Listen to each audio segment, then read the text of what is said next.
They come in and out. So we were Visa, just I talking really about, enjoyed your. Yeah. and that seems related to being feral. That's true.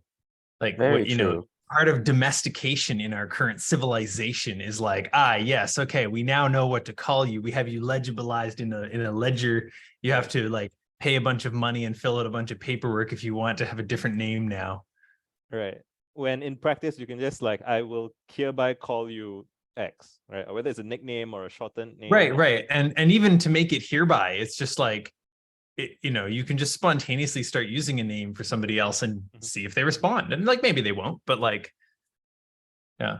Right. So like, my full name that my parents gave me is Visagan Virasamy, right? And Virasamy is my dad's name technically. And so most of my friends call me Visa. And that was like, I had an English teacher in primary 3 when I was like 10 who was the first person to call me Visa, and I really liked it. And that stuck.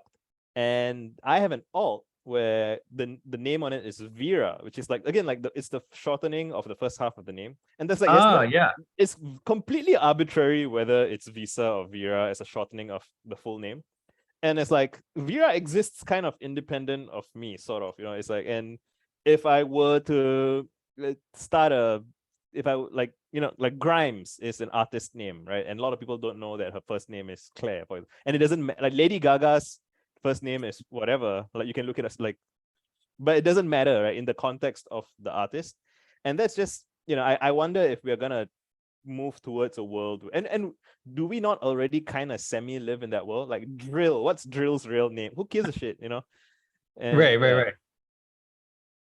But I can see huge value as the artist as well. Like if you have any insecurities or baggage or anything about going up on stage and being a certain person, like if Madonna goes on stage, that's a very different experience from whoever Madonna is in real life, if you like. Madonna can do stuff that artist name can't necessarily do. I think her name might actually just be Madonna. It is. Is it in her case? Damn it. Okay, yeah. Grimes then, fine. Go back to your example. But you get the idea, right? Yeah. But even so, she now has this mononym. Right. Yeah. I like how both you, Visa, and Malcolm were like checking like quickly on Wikipedia, going like, I think Madonna is actually her real name. Correct. Yeah.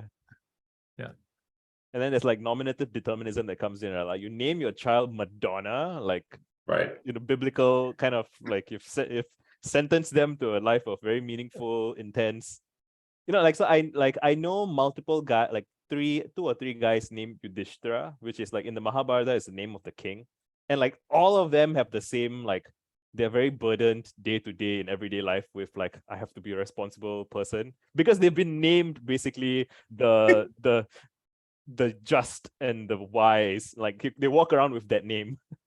And yeah, so we really should have like multiple names that we can hot swap. Which I guess to us this seems like, yeah, obviously, but to some people they might find that distressing or like confusing. Well, and I think there is a thing too where like sometimes nicknames, and like especially nicknames that other people come up with, it's like there can be a lot of tension there where somebody's like, I don't actually like being called that, you know, right. Like and whether that's a nickname, like, you know, you decide to call someone like Scooter because they're riding a scooter one day and you just like, now you're Scooter, or whether that's like, you know, do you like being called Mike? Right. Oh, Michael? Do people call you Mike? In my case, I have been like through university, I was called Mike, and a lot of my friends call me Mike. It hasn't happened so much recently, but when I reveal to some people who know me as Michael that I have been known as Mike, they're like, you're not a Mike, you're a Michael. Yeah, and vice versa, like you're not Michael, you're Mike. It's like, well, surely I get to pick this, or like there's something else that's, you know, beyond your impression of what I am. Right. But to some extent, you also don't. You know, if there's too many Mikes in a scene or too many Michaels, like one of them needs to start being known by their last name or whatever. Like, right. So if when you called me Mashy for a while because there's too many Michaels in your world, so you're like, oh yeah, Mashy said this. Mashy's cute. Yeah. So if there was another Michael in the room, we would subconsciously be like, okay, they're both Michael, but which one is more Michael and which one is more Mike? Right. And then you end up, for instance, right? Or one of them would just be, you know, like you know, Jackson if he's like Michael Jackson. Right. So that's like he maybe be MJ. Or MJ, yeah. Or the King. Yeah. And it seems arbitrary, but it's quite reliable. Like people do converge on what seems right. Yeah. There's an element also of like reclaiming the nickname. So if you like, when I was younger, I didn't like Mike so much, but everyone called me Mike. So I was like, screw it, I'm Mike now, and like took ownership of it. And I can see like going for a number of nicknames that you have to kind of grow into or reclaim or something that suddenly makes it okay for you to be called that. And then it sticks, it becomes a new version of who you are. And Mike might say things that Michael wouldn't say. And it's even though a very subtle difference, it's enough to get a different perspective going. All right, I might have to I wonder how we'll use that in the final thing. That'll be interesting. But maybe it'll just be an introduction. Who knows? Yeah, I don't know. We should just go with it. That's my just the Just whole roll thing. with it. It Yeah, shouldn't make we'll too much just- sense.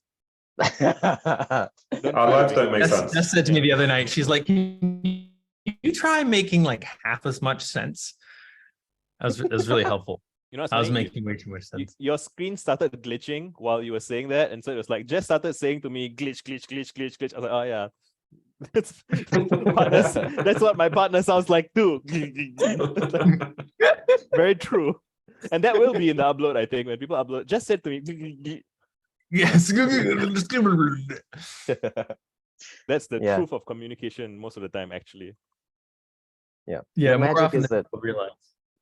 yeah, it's like, can you make half as much sense? Sure, I'll just try speaking in glitch speak all the time. There we go. Mission success.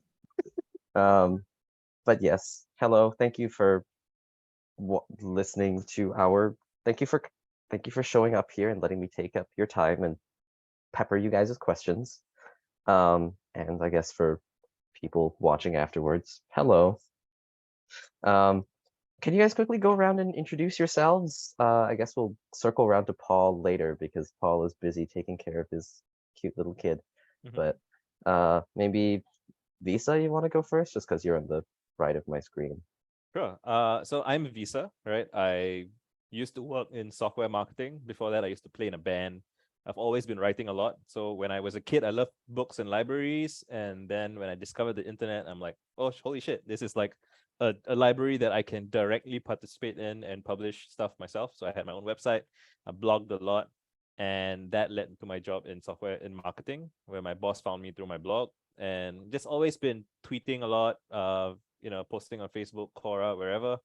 And these days, and then I ended up writing a couple of books because people are asking me, do you have a book? And I was like, I guess I should. So I wrote a couple of books. And these days I'm trying to write a bunch of essays. I feel like the essay is a format that I'm currently kind of obsessed with.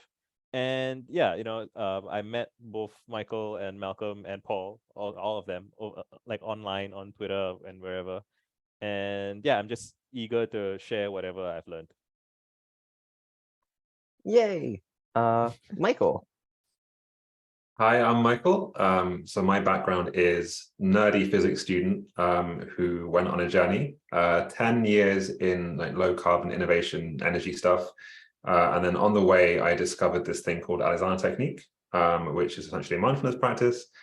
And combined that with being very online for most of the time and then discovering the scene on Twitter in 2019, I was able to build a course that let me quit my job 2.5 years ago. And I've been figuring out what that means for me now. So yeah, go on the journey from like very STEM-based nerd to woo-adjacent online weirdo. That's been quite a weird one, but it's a lot of fun. I feel like you're underselling your former work there as just some nerd. I feel like you were I feel like people would describe you as a policy wonk. I guess an example of what I did, I used to work doing innovation to National Grid is the system operator for the electricity system in the UK. I used to design innovation projects for them for a few years to help the system run better. And I had various policy adjacent government advisory, corporate advisory roles in low carbon innovation. Damn. Malcolm? Yeah. So what did I do? I went to university for engineering, and I decided partway through university that I didn't want to get a full-time job. So I have never had a full-time indefinite job. I've had full-time internships, and I've had indefinite sort of contractor work or part-time gigs of various kinds. But I have never held a job that was sort of gonna last until I quit. And was taking up my whole time. And I didn't really want to. I wanted to be able to do whatever I felt like. So partway through university, I started a business, and then I started spending as little time as I could on the university stuff and as much time as I could on, well, not as much time as I could, but in part to free up time to work on the business. And and the business is called Intend. It was called Complex until very recently, but I renamed it because the old name wasn't alive enough. Speaking of names, that's how I've been making my living for. Well, I started it almost 10 years ago, and it's been how I've been making my living for about 8 years. And so I'm sort of maybe this like longest running feral free agent of a Spunch.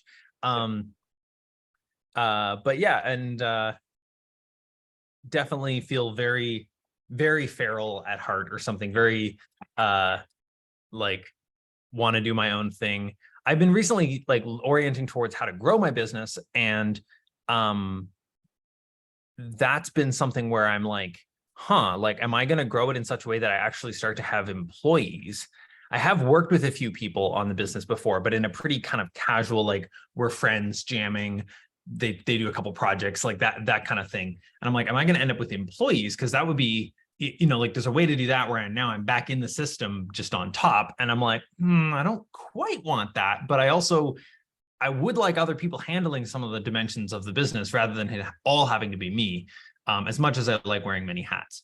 So that's a little bit of me and what's on my mind. I also I blog a lot. I write a lot about trust and about non-coercion and stuff like that. And at Paul's suggestion, I have started working on some books, one of them about the trust stuff, and another one about intentionality, which plugs into the whole thing with my app. That one's probably going to be called Nothing is Behind.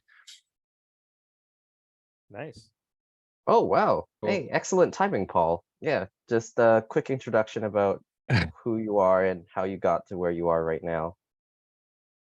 Yeah, so I'm taking care of my daughter right now during the call.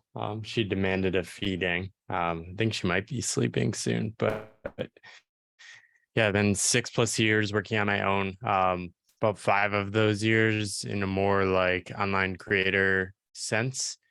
Took a very slow path of just like doing the stuff I like doing. And in the past couple of years, a lot of that stuff has kind of taken off, which has been pretty cool. And I'm probably in the phase of my path where I'm trying to like figure out what's next. And I think a unique part of these paths is you never know what's next, or always sort of underestimate what's coming next.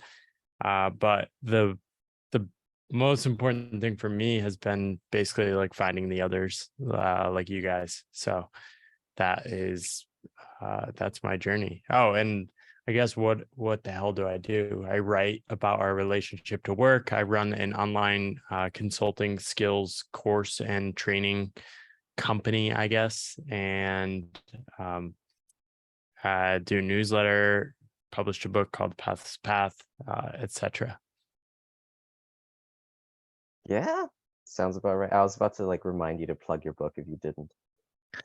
Yeah, and so Kai, we're all strong personalities. You should definitely just like take leadership and tell us to be quiet and get control. Appreciate you setting this up, and definitely try to get what you want out of this. Yeah. No worries. I mean, like I was talking with Malcolm about at the start, like, I think a lot of what people have to gain from this, and a lot of what I have to gain out of this personally, is just people jamming their thoughts on everything. There's sort of the overall vibe and approach to life, right? Like a lot of the questions here kind of revolve around, I think, the psychology, or how it feels like the rhythm of your life changes when you sort of approach the world in this way. Like, which I guess is actually a fairly reasonable segue into, I guess, my first question, which was, was there ever a time where you sort of thought to yourself and went, okay, I can do this feral free agent thing. Prior to that, everything was normal and salaried and traditional, or that you had sort of a thing in mind that you were going to go, I'm going to go have a traditional life first, and at some point you went, wait, but I could do something different? I can go first. So I've always disliked the traditional system. So when I was in school and you had to wear a tie on Mondays, I hated that. Just wearing a school uniform in Singapore. And even within the school system, like seeing things like if you do well, you get to have a scholarship to go and work like in the government or in whatever. I'm like, all the prizes are terrible. Like, I don't even want to win. Like, even winning this game seems like you just get shinier widgets to pull, and I don't want to be pulling widgets, like cranks, levers or whatever. But I wasn't sure of what I could do. So it's interesting because it starts out kind of murky. I do often tell people, and I think it's true, that when I discovered the internet, I was like, holy shit. I'm like 10, 7, 8, 9, 10. And I'm like, holy shit, this is gonna change everything. Like, I can talk to anyone, anywhere, at any time for free. Why do I need a job? Like, I just need to find other people like myself. They surely exist, and they will surely will work something out, right? Like that. I had that belief, but I didn't know how it was going to play out. So I knew that I liked writing. I used to like video games. At some point, I was like, can I be a games journalist? Like, can I work for a magazine? Like, can I try and find my path through writing in some way? But so one of the things that opened my eyes up was reading Ribbon Farm. And I remember reading about Venkat, the author of Ribbon Farm, Venkatesh Rao.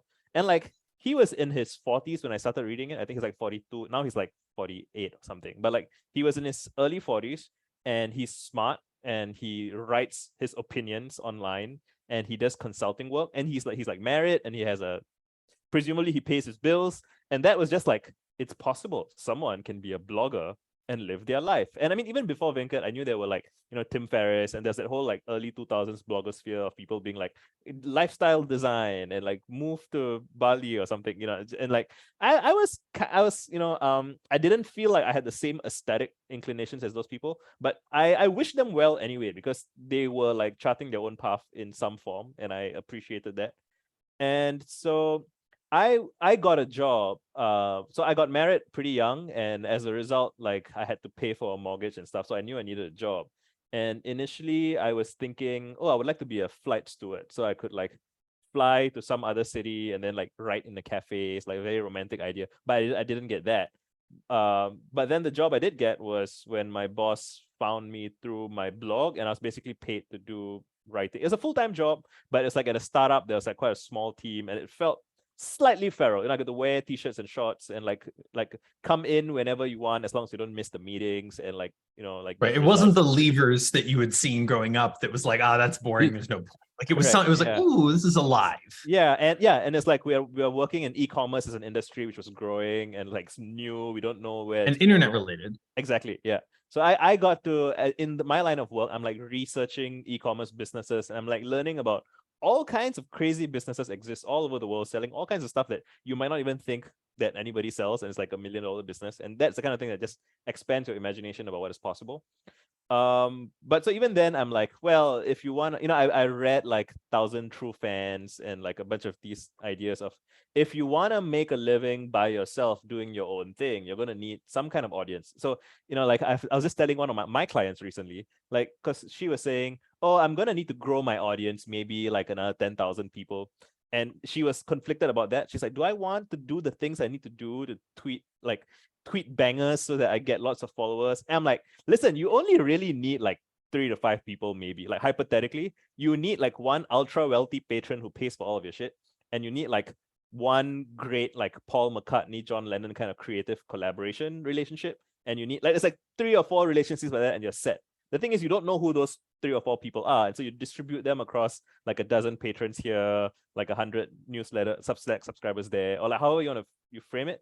But so a thing that I want to get across is that I think people fall into the trap of seeing like huge, YouTube, like Mr. Beast scale, like millions of YouTube subscribers, or like huge podcasts, huge Substacks or whatever. And usually the biggest ones are the ones that are like highest arousal causing, so whether it's political news, most sensational.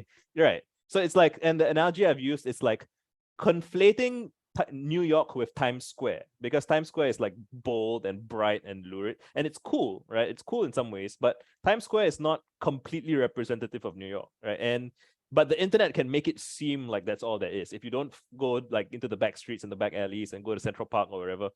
And yeah, I have found it helpful to a lot of people just to convey to them that you don't necessarily need like the superstar standout mega outcomes to like make a living and to have friends and to do what you love. Like you can do that at like smaller scales that are more sustainable.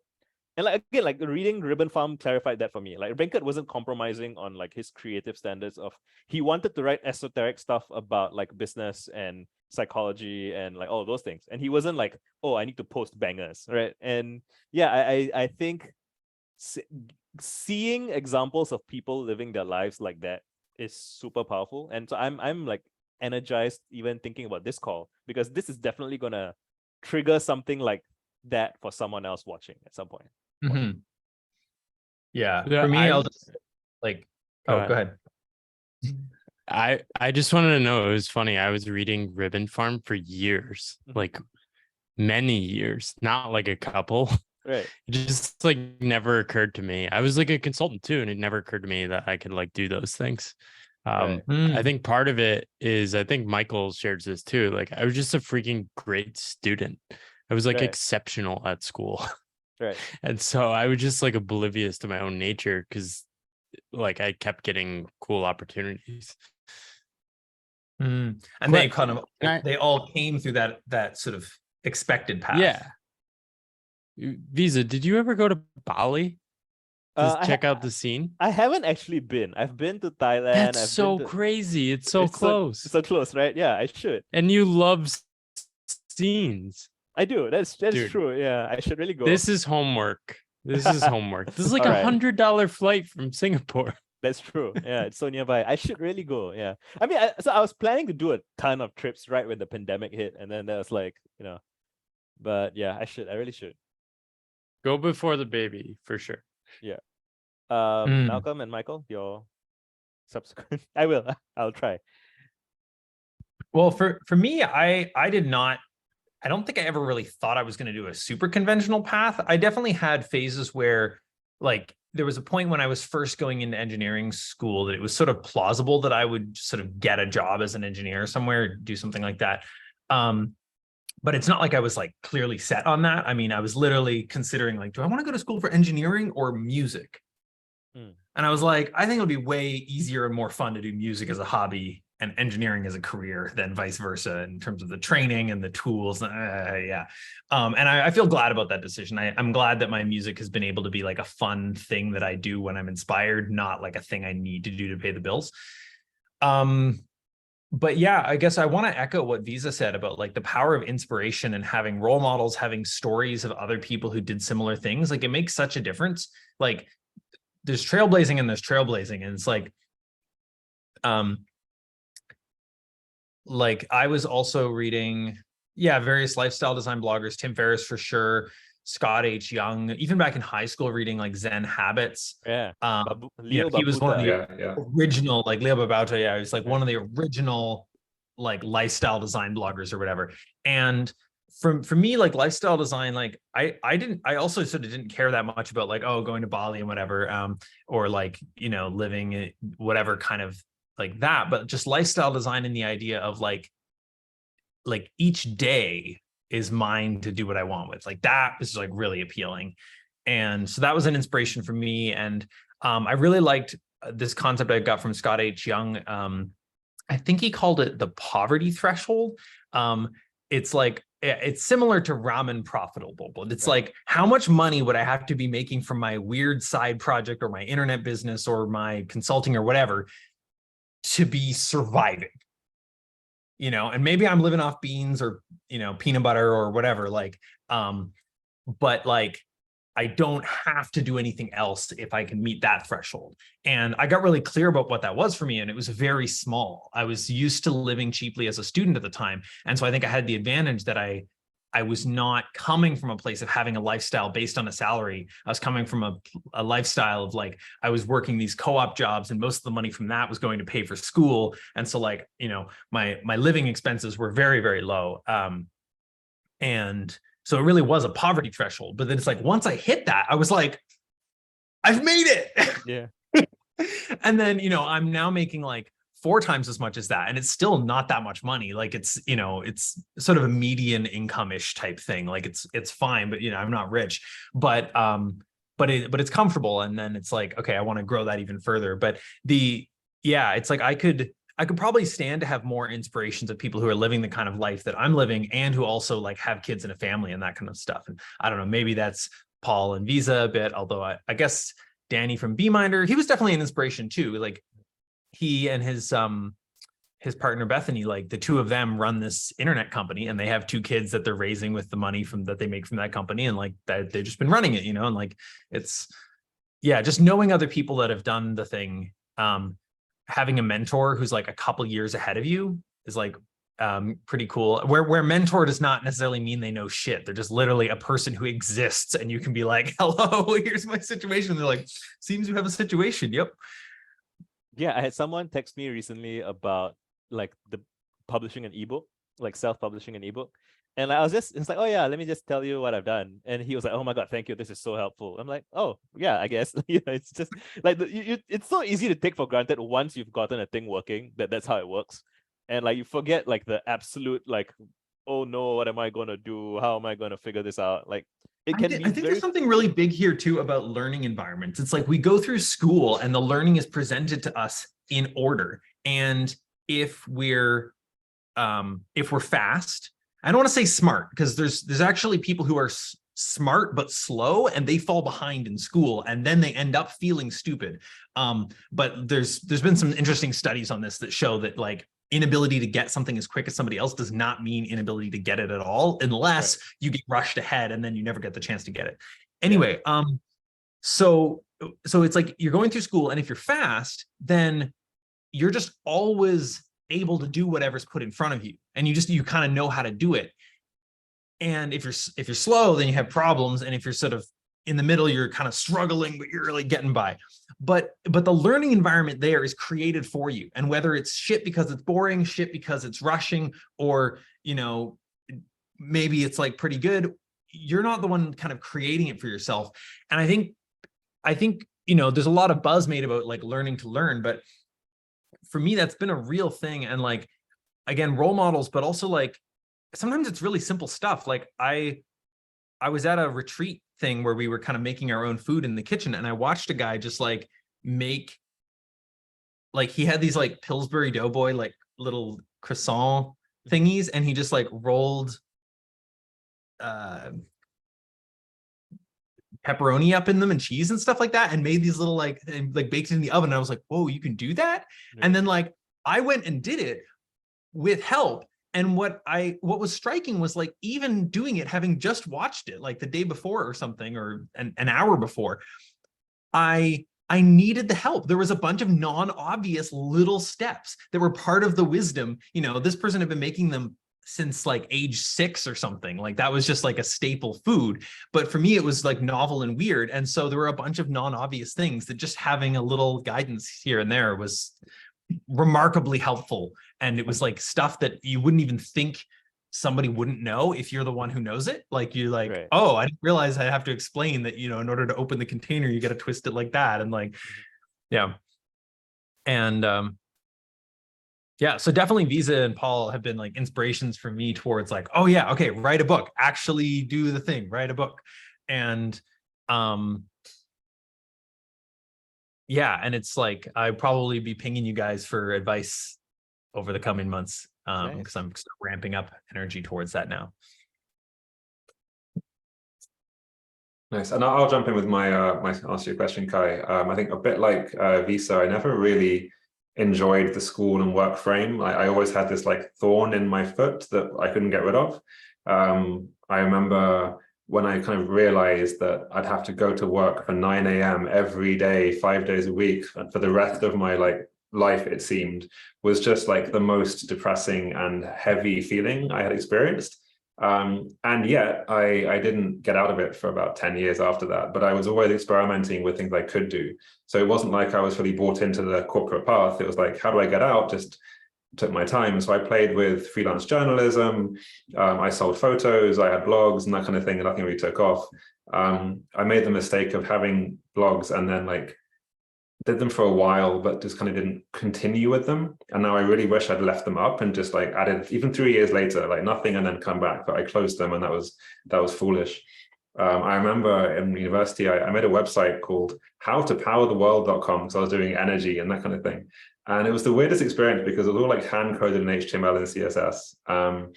And one of the pages was just like disadvantages of nuclear power, right? And I'd got like AdSense on there. And it was a really like terrible, like 10 bullet points thing.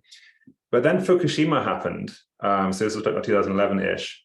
And suddenly, like this one search term jumped to the top of Google on this like crappy website, and I was making like £60 a month of ads from a disaster in Japan. And I'm like, this is fascinating and interesting, and I feel kind of bad about this. I closed it in the end because it wasn't scalable. But it was like little experiments like this that I was playing with the whole time. So I definitely had a tinkery mindset, and I was reading all the Zen habits and the minimalists. I remember were very like getting started when I was like also blogging like green minimalism and that kind of thing, trying to find my thing. In the end, the shift from like getting increasingly corporate, because my jobs were getting like non-profit, corporate, massive corporate. The shift that happened was actually in 2020 when I pre-sold my course and made $5,000. And I was like, right, if I can make $5,000, I can fine, I'll quit. I'll just go do this thing. It was the right choice in the end, but I don't think I could have done that at the moment without the whole experience of tinkering and reading all those like lifestyle design bloggers and the whole Tim Ferriss thing, and just being engaged with that scene and having tinkered.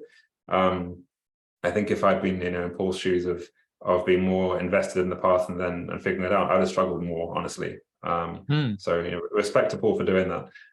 From being more embedded, if you like, but yeah, one freestyle, one course launch, like right, done. I'll figure it out. I'll go.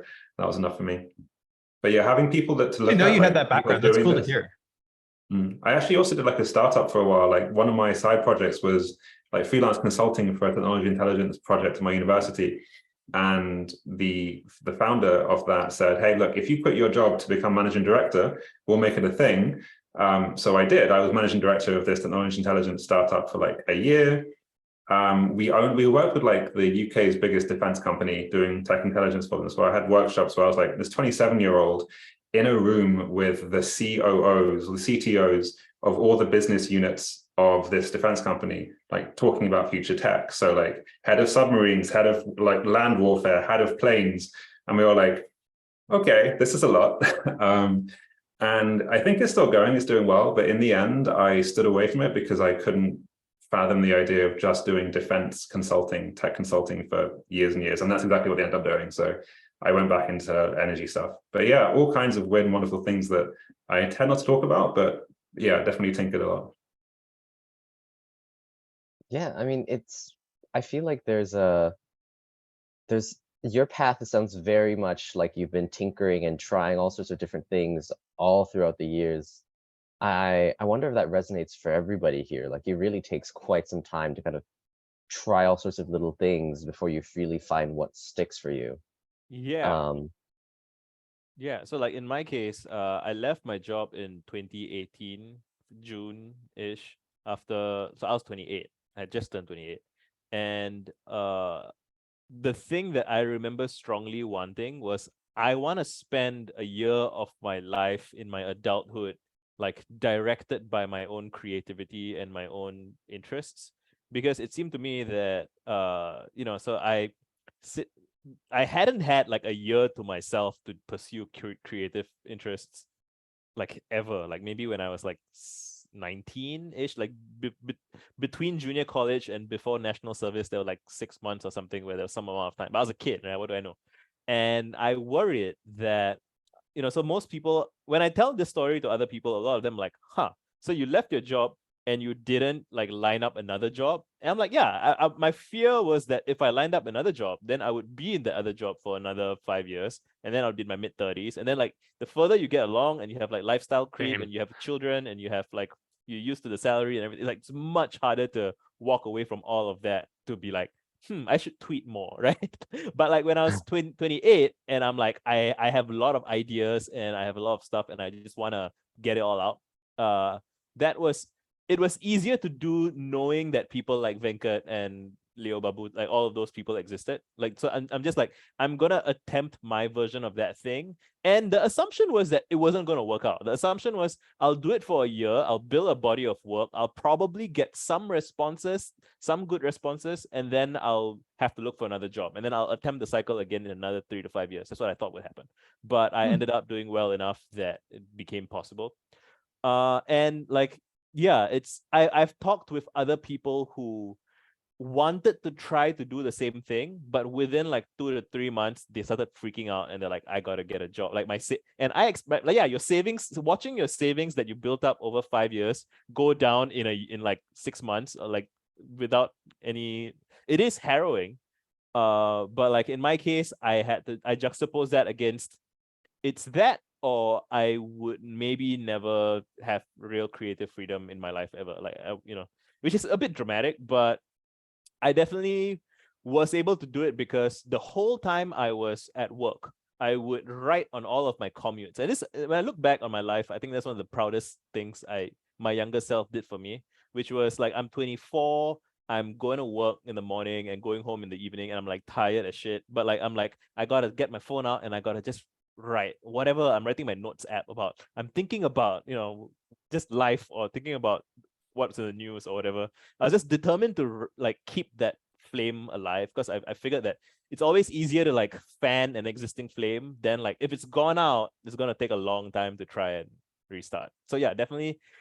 Like, and then you really see how like all of your random little, like a weekend project you did when you were a teenager, like all the random little things that you do over the years, it all contributes to your sense of self-directedness and like, I do things, right? Even if it's like silly or arbitrary. In fact, I would say especially do the silly and arbitrary things, right? That's not directed by, the expected utility of this thing is very high. Like, no, do it because like if there's a thing that's just like, wouldn't it be funny if I did this thing? Like that, those are the things you really want to do, I would say.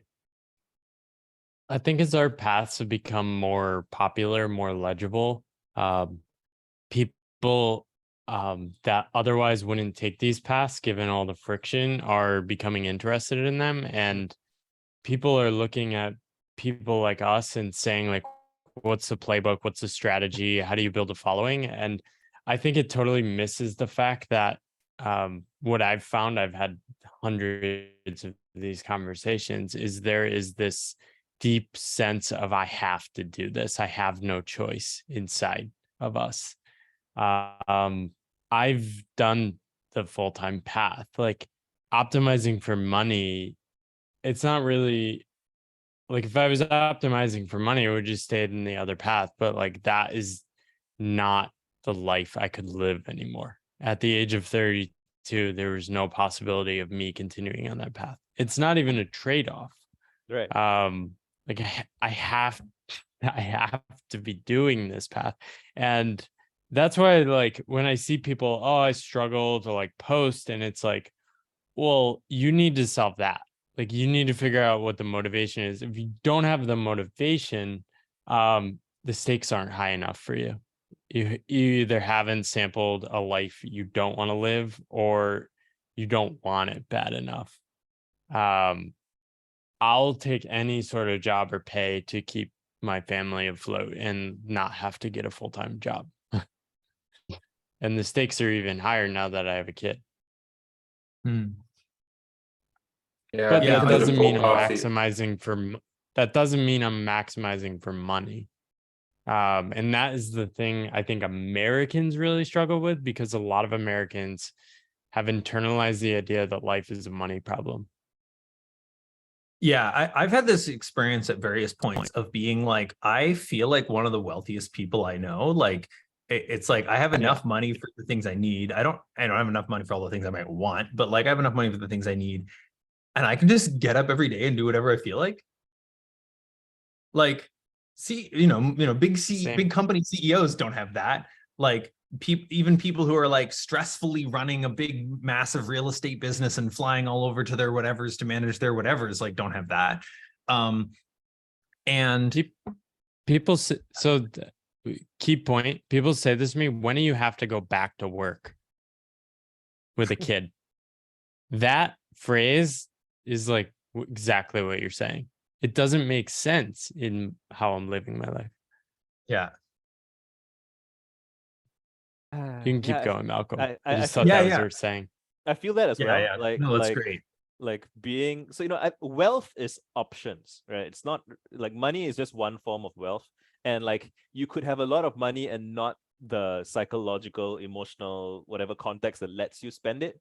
So like, yeah, I have friends who are like lawyers and dentists and stuff, and they make like 5 times more than me, but they can't take a month off. Like, it's just all the other shit starts to derail. And I can be like, yeah, Yeah. I'm just not going to do anything for 2 months. I'll be fine. You know, When I see the kind of, you know, there'll be Americans complaining, they're like, oh, we only get 2 weeks, you know, vacation a year, and the Europeans get 4. I'm like, how do you do Both only suck. 4 weeks of like time that you control? Like, and I don't even like vacationing that much. It's just like, it's not about the vacation.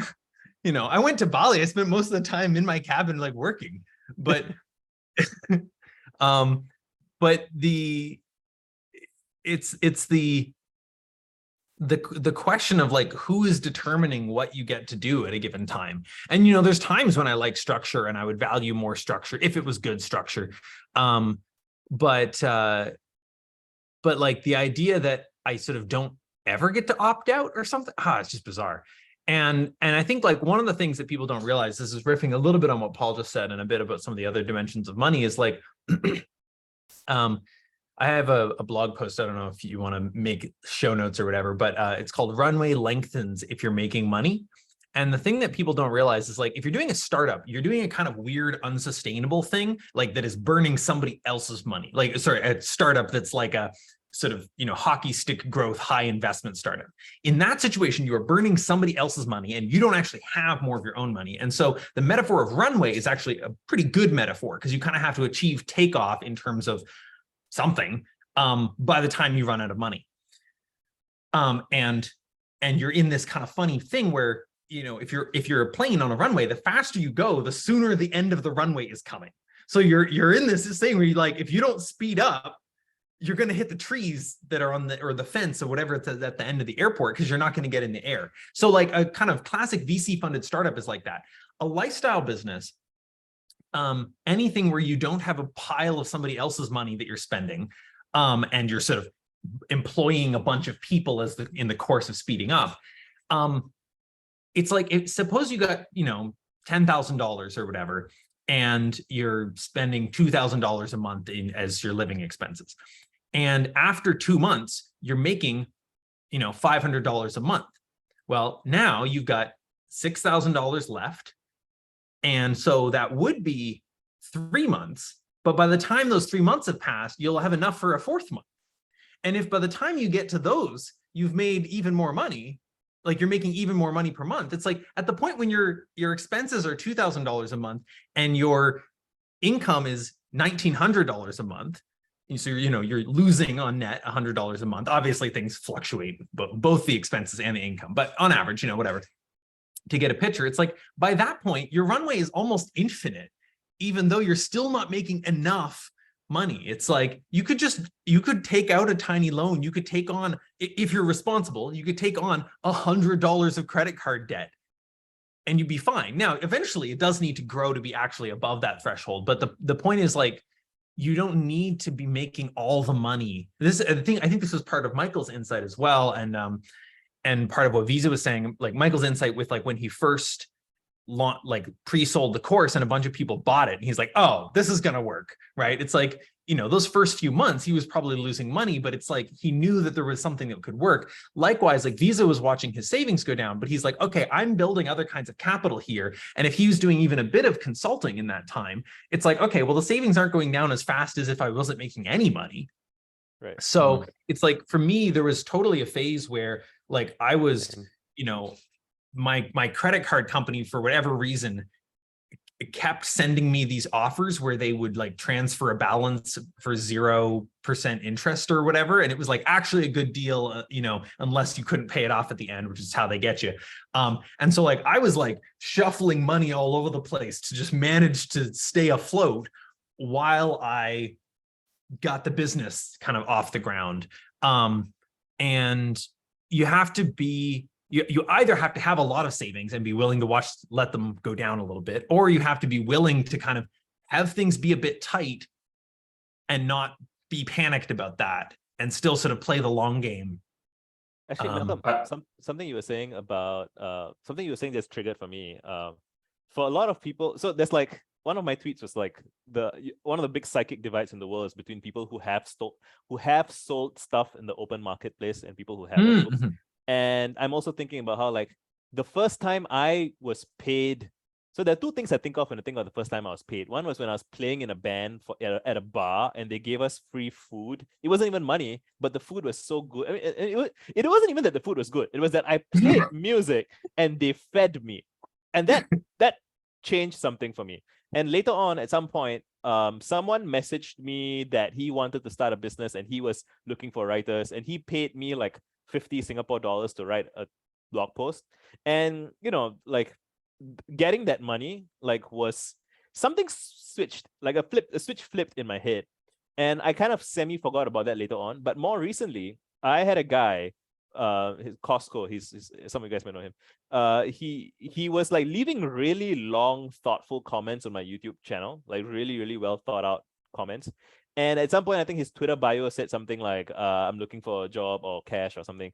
And I DM'd him. I was like, hey, you know, you leave all these really thoughtful comments on my blog already, on my YouTube channel already. Let's try an experiment. I would pay you $100 US to like go through some of my archives and just basically give me your thoughts on those things, like the same way you comment and stuff. And so he did it. It was a pretty good job. But like he then made a video about how that money was like life-changing for him in some way, that it flipped the switch for him. And it's really the sense of, wow, I can get paid for stuff I do. Like all of us, I think all of us already do that, and we are all, you know, in the tens of thousands of that at that point. But like the 0 to 1 on that is like this, it changes the way you This really feels to me like a leverage point for like teasing, like more, you know, enticing more people into this kind of lifestyle or whatever. It's like finding things, maybe making bounties for them or something. I'm like, how do we do that? How do we encourage more people to just get paid to do something, like in a one-off, more open market type way? I don't know. There is one bit of tricksy nuance though, and it's related to what Paul was saying about like people who don't want it badly enough. Like the tricky thing is that if you start a thing saying, I'm starting the feral free agent bounty board, right? The danger is there's a bunch of people who are like shopping for, and I don't want to like insult them or put them down or whatever. It's like they're looking for validation, or they're looking for like a little trinket or a medal that makes them like, you know what I mean? The thing that you want, like, so I've been thinking about this a lot. At one point when I was still working on Introspect, I wanted to do like a friendly ambitious nerd grant, and I didn't, the timelines messed up and I didn't have time to do it properly. But one of the things I found was that there's a subset of people who want the validation of like getting the award of a grant or a bounty or whatever, but it's kind of wasted because they're not going to continue on the thing. They don't have like that intrinsic motivation. So the thing that really worked out, the thing that worked out for me when the guy paid me, and the thing that worked out for Costco when I paid him, was that you look for someone who's already doing the thing, like some form of the thing, and then you're like, I'll pay you to do it more or do it better, and then that. So then you're like amplifying. You're helping the person discover that what they're already doing has market value. Yes. And that's different. So it's not a bounty board. Good critique. Paul, did you have something you wanted to throw in? Time passed. Yeah, I think, I don't know, Kai, redirect us. What do you want to go deeper on? I think Michael had something he was trying to say just now. Yeah, there's one thing I was just thinking about from what Malcolm was saying about the runway, is that one of my realization points to help me quit the job was realizing that I didn't need to like win at making a full-time income from a course, right? Let's say I was like going to quit the thing, spend a few months making this online offer, and it makes $30K a year, right? That's not really enough for me to like carry on doing this forever. However, I realized if I could kind of get a 30K a year like side income, that would fundamentally change the kind of job I would have to go back and get, right? I wouldn't have to go and work for the really like difficult companies. I could get like a non-profit job or a 4-day-a-week job, and like even failure was success in some way, so it made it worth doing. And that reframe was like, all right, worth it. And if it doesn't work, it still worked enough, or I've learned something, right? It was enough to take the leap. Yeah, I wanna bounce off on that with like, if you look at my ebook sales, it's very interesting. Like, so I am currently at about $70,000 $72,000 in total ebook sales. It's a very interesting number. So I've been selling for 3 years basically, and that's a very interesting number because if you're looking at it in terms of like a monthly wage, if you divide 72,000 by 3 years, like let's just do the math. Or can someone do it in their heads? 24. 2,036. It's like 24. Yeah, so that's not a lot of money. If you have a wife and a child, that's not a lot of money, right? But if you're framing it in terms of like, that's an asset that you have, like, you know, you own the thing and it can keep selling as you grow your audience. And then like, you know, like, and in the first year, it made like a few, like a 1,000-ish. And I was so happy with the first 1,000, right?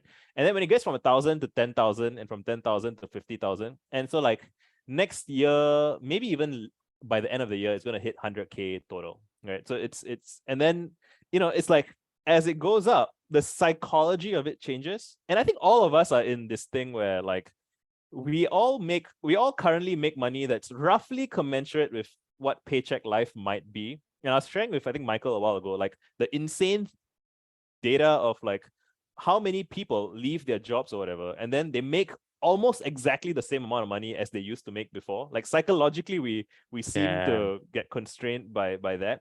But like I'm thinking ahead of like, I hope to break through that and make more, right? And I think I'm on the path to do that. But like, I just want to bring that up because if I was measuring my like self-worth or my sense of progress in terms of am I making enough money to match paycheck life, I would be miserable.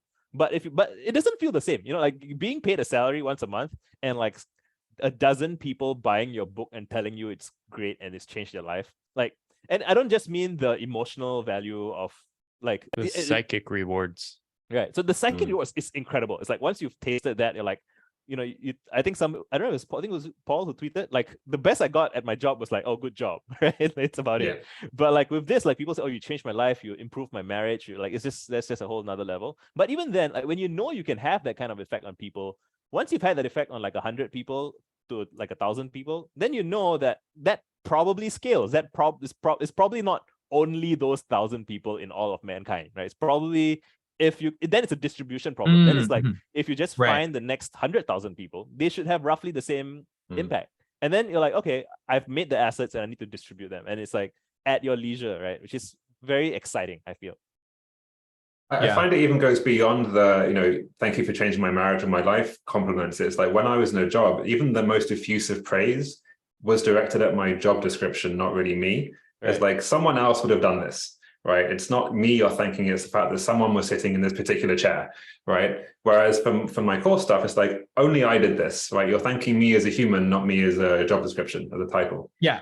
And it's something like, if I hadn't chosen to do this, it would not have happened. Right. And like, the mirror, sorry, Malcolm, finish your thought. I was going to say, whereas like with the job description, it's like, if I hadn't chosen to take this job, somebody who in expectation was slightly worse at it, but maybe was actually better and just worse at interviewing would have done it. Yeah. Like, and I'm sort of like, people who want to have an impact on the world, you know, the effective altruists talk a bit about this. It's like, how many lives do you save by becoming a doctor? Well, you get a lot of credit for saving lives, but there was somebody else who wanted that med school position if you weren't going to take it. They would have been in that same hospital saving the lives that you were going to save. Again, maybe slightly worse, but maybe not even. Right.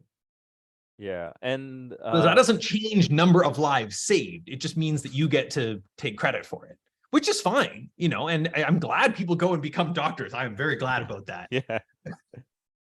Yeah. And there's two things in my mind. One is it's like, you know, all of the people that we've quoted as having influenced us, like their influence passes through us to the next batch of people, the next generation of people who go on. And like, let's say like 2 generations on, someone does something truly incredible. Like we all Holy like shit. Yeah. contributed a little bit, it's like if like one of us inspires someone who then goes on to, I don't know, do something else, and they meet someone, and then it's like someone solves nuclear fusion like, as a downstream of that. Like, yeah, man, like the whole network kind of benefit like contributed to that. But the other thing I wanted to say was like with regards to like this line of work, right, or just being very full contact feral in this, it's like you get praised for the essence of who you are, but you also get insulted for the same thing, right? And I think that is And by your parents.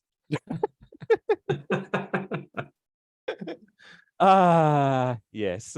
Going back to the money thing. Oh, about that touched parents, a nerve there. Everybody Right. visibly recoiled in their chairs when that was brought up.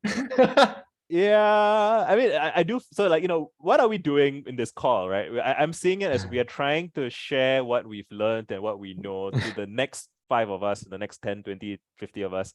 And I do think that's probably going to be a common feature / factor in everyone. Like feral free agents don't make sense to their own families, right? Like and like even before you go on the path. And right? friends. Yeah. Well, we can find each other, so the friendship part is Yeah. not too horrible. But like you can make new friends, make a new family. Well, yeah, yeah. But like the social, Paul's doing an okay yeah, job. I think. yeah. Make humans hang out with them. Yeah. But yeah, no. Related to the money thing and the idea of seeing the book as an asset.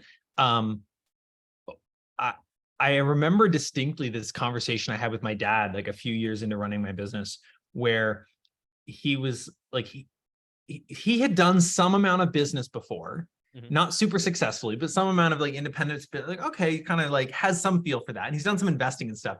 So he's trying to critique my work because he's one of those people for whom critique is a love language, and so he's trying to like so like, all right, so do you have any employees yet? And I'm like, well, that's not really the measure of success, Dad. And he's like, And I'm like, okay, here. Let me phrase it this way. When I first started, I was sending out a bunch of emails manually, and it took me about 10 hours a week to send out this many emails. Now I send out 20 times as many emails as that, which means, but with software, which means that software is like 5 employees working for me. And he was like, and I bet they never call in sick. And I was like, now you're getting it. And similarly, I was like, he was trying to make sense of the income I was making compared to if I was working a job or whatever. And I said, well, look, Dad, think about it this way. How much money would I have to have in the stock market to be making, X amount of dollars, whatever it was at that time, in dividends? And he named it was like $500,000 or whatever it was. And I was like, okay, so I want you to take in, I have an asset that generates that much money.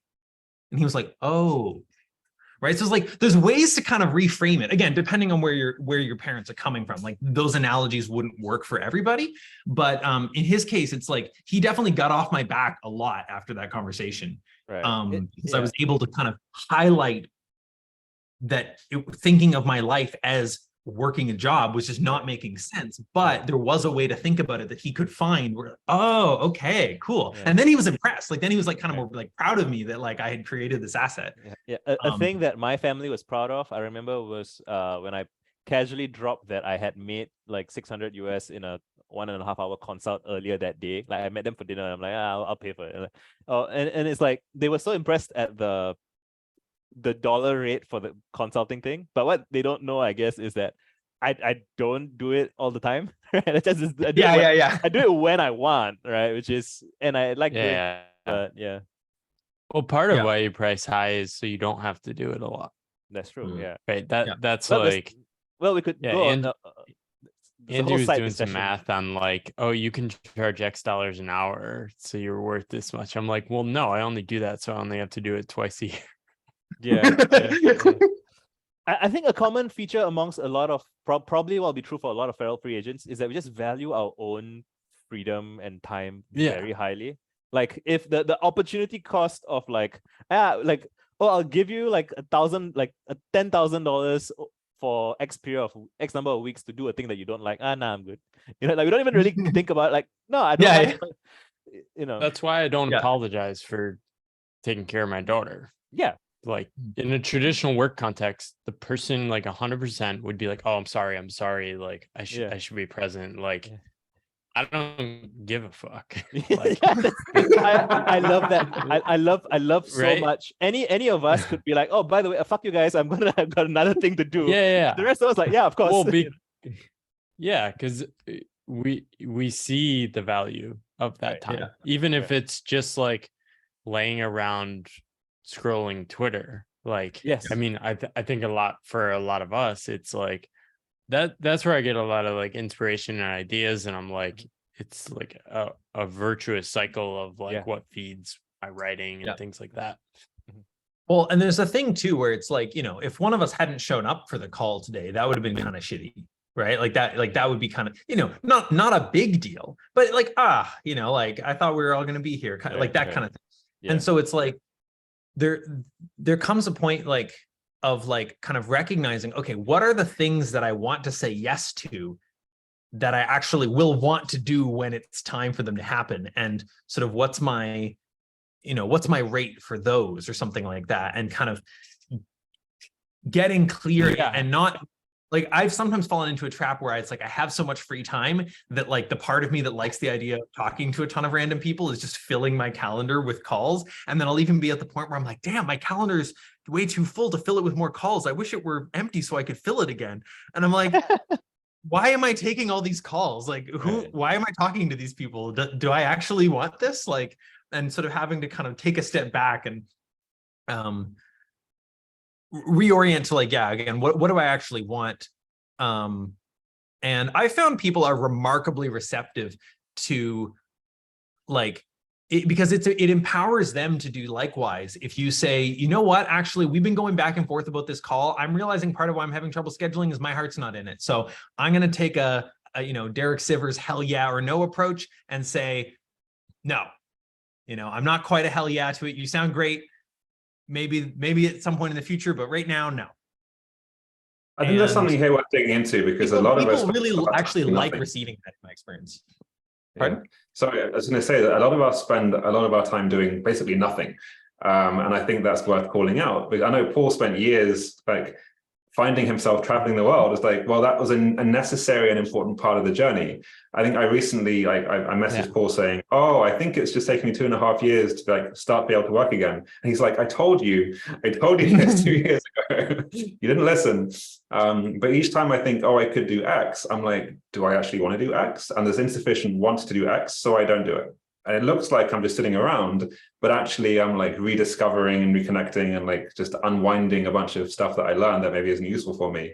But that looks like doing nothing. It's just, it requires spaciousness at the same time. You know what's great? So my current like personal breakthrough space right now is realizing that I do it to myself as well. So like, you know, it's like, oh, I've written 2 books. People seem to like them pretty great. Now I should move on. Now I should do like some proper essays. And like I was just stuck for months, like practically 1.5 years.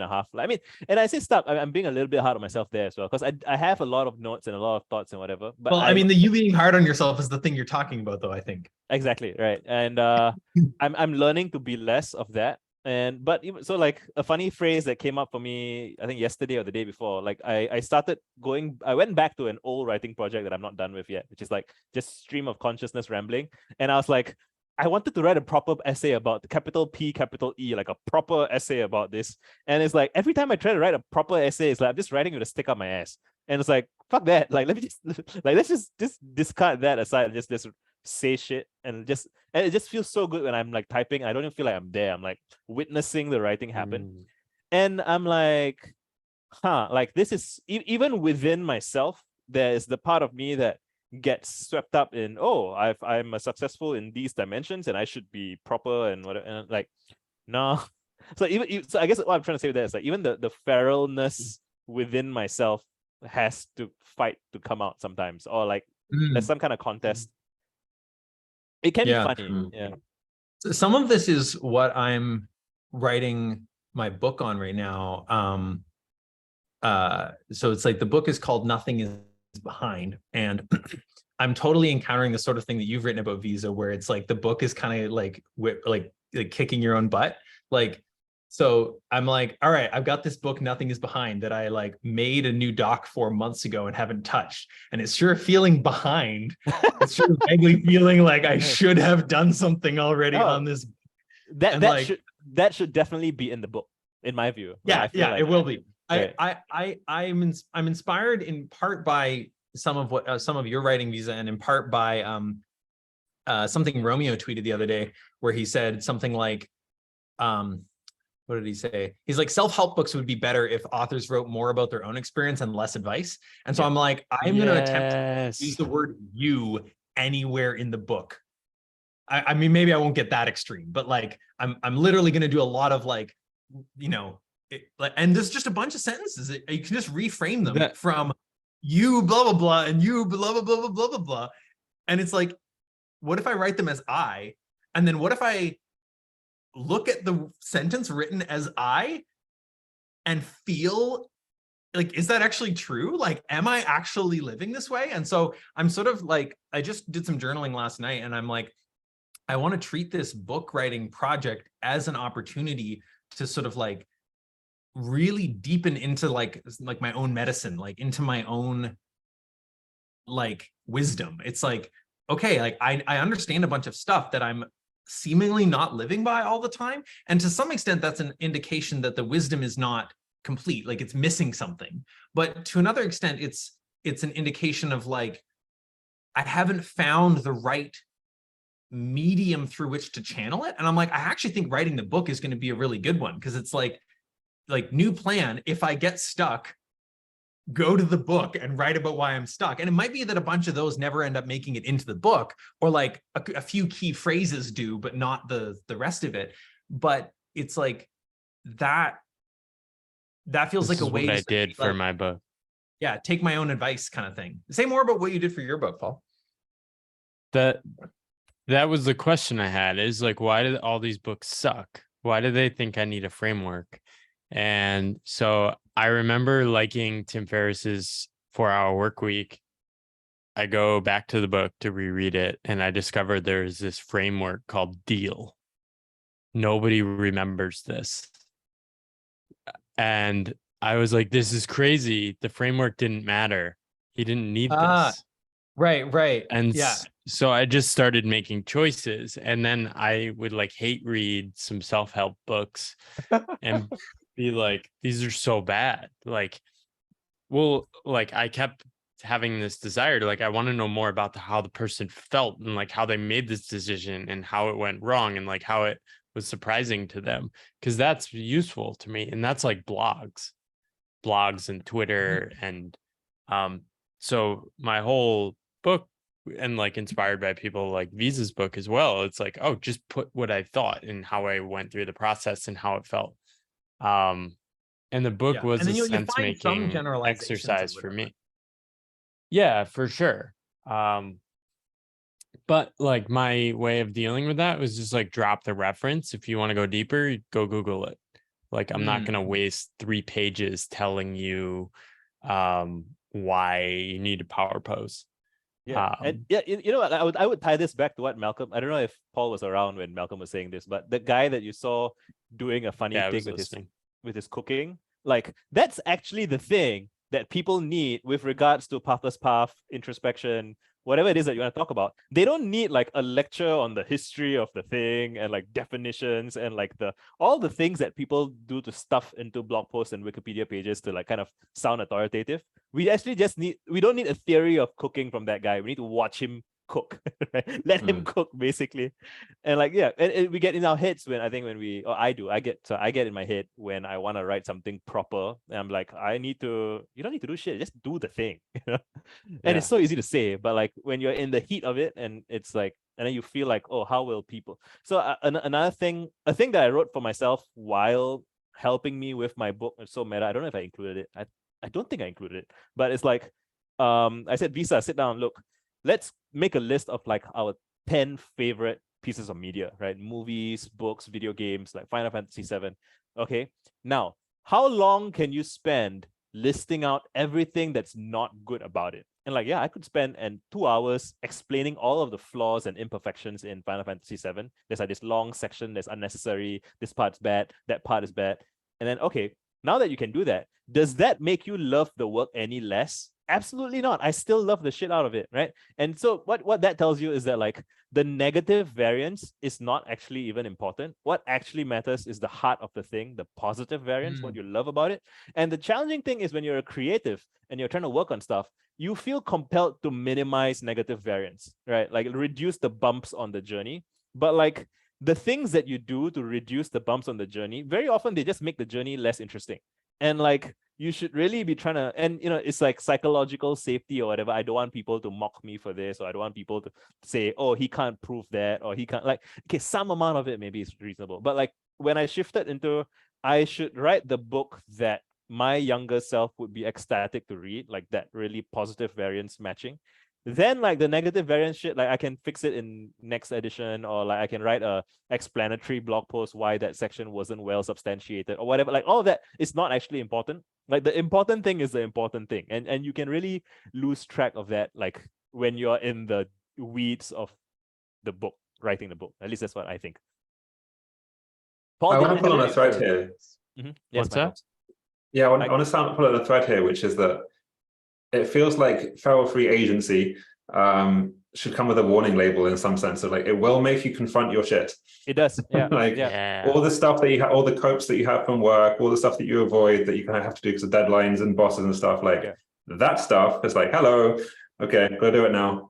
And that's, I think, partly why we spend so much time doing, like I was saying before, doing nothing, or like not doing things, or choosing to do like take paths that look circuitous, is because we're finally grappling with the thing ultimately. Yeah, Yeah, there's I'm a kind of curious how that goes for all of you on like a psychological basis, because I mean, obviously, It's the when you main don't game. have, yeah, like when you don't have someone else being your boss, being the discipline master in your life, and that is you are the boss. I think Visa's got a thread about this, because he's always got a thread about this, but I think it was something along the lines of the sort of psychological lessons that you've had to learn about yourself and things that you've kind of gone through. I'm curious, what has everybody else kind of done and faced, you know, the demons in the closet? I think it's the feature of this path. It's the reason people stay on it, because they realize, oh, I can live a great life or a good life, or whatever your definition of that is. This is actually the path, because we're just dumb blobs of biology. We're gonna morph to our environment. If I took a job, I think I'd become a shittier person, but I'd become richer. And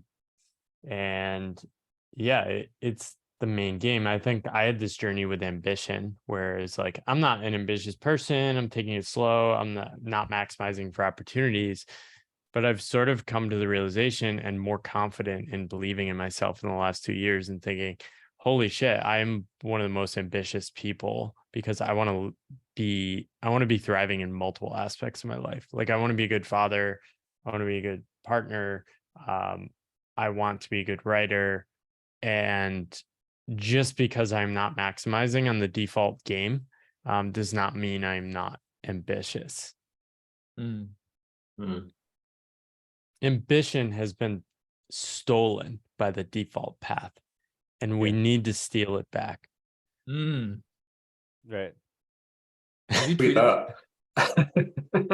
I think I said something to that effect, but that just came out. Yeah. Paul's gonna go tweet it right now. You should. You know, it's amazing how much so when I was in New York, for example, hanging out with a bunch of Twitter friends, like it's amazing how like people will say bangers all the time and not realize they just said it. And like 80% of being a good tweeter is like just noticing when bangers have been said. And like like your mom will say bangers sometimes. You just have to notice and be like, I'm gonna write it down. Right. Even that was a banger, was it not?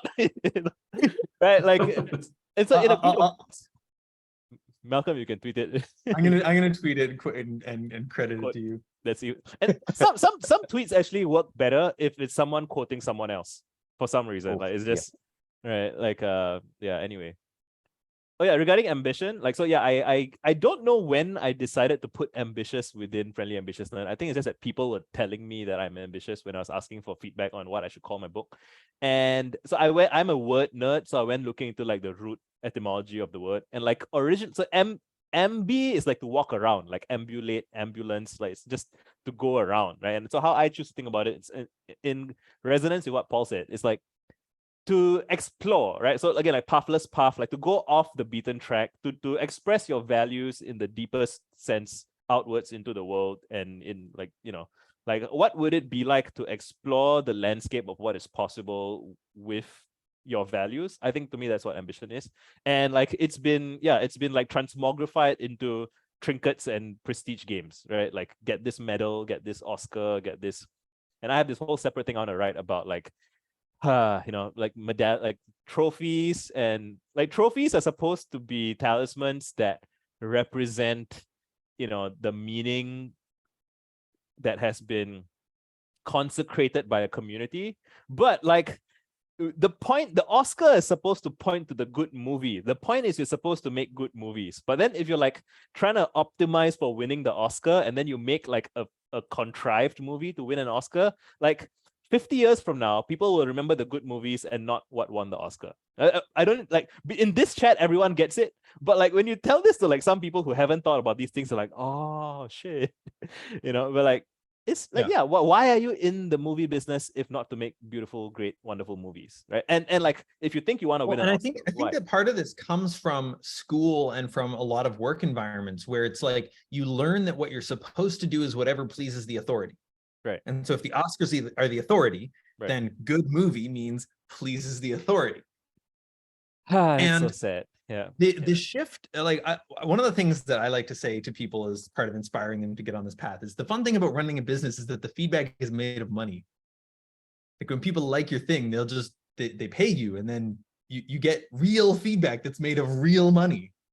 And there's something about that where it's like, you know, you can have an unethical business that makes money, but you you can even have a fake business that makes money in the kind of like Theranos sense or whatever, you know, you're selling some bullshit product, you know, but like you can't have a non-business that makes money. You can't phone it in. You can't fake whatever is actually happening that is making the money, even if it's some sort of lying and bullshit. And right. So even Theranos was selling hope in a grifty way. Totally. The hope of innovation. And so it's like there's something where like the shift out of like, oh, I'm trying to do the thing that pleases the authority, to I'm trying to do a thing that works. Now, the worksness is still a function of what people think of it, but there are many people, and you don't have to appease any particular one of them. And that's part of this shift, is like you do have to make something that somebody wants. But if this person doesn't want it, you know, I was literally saying to, you know, somebody today was giving me feedback in the Intend support chat, and they were like, you know, like, hey, I'm having this bug, and I'm like, yeah, I'm trying to fix a bug. Can you get me more logs here? And then they're also saying, also like, this part is annoying. I'm thinking of going back to a to-do list app, so you know, a normal to-do list app, so I can manage my responsibilities later. And I was kind of inquiring. I'm like, okay, I've been thinking a bit about how responsibilities, like obligations, you know, any actual like assignments that you have are kind of different than other like ideas type tasks that you have. And part of where ordinary to-do lists get in a complete shithole is that they just glom them all together. And so I was saying that to him, and I was like, oh, you know, can I, like, what kind of responsibilities are you working with? Like, I'm doing a little bit of user research, right? Trying to tease out like what might he want. Because Intend, you know, the whole time has been very kind of, you know, you can only put stuff in for today. So it's really bad at keeping track of like responsibilities and stuff. But anyway, but the guy's response was something like, well, I don't know. I mean, like a to-do list should just be like a notepad. Like, don't try to make it more complicated than that or whatever. And I was like, look, buddy, if you want a notepad, I literally said this to him, like, maybe you want a different app. Like, right.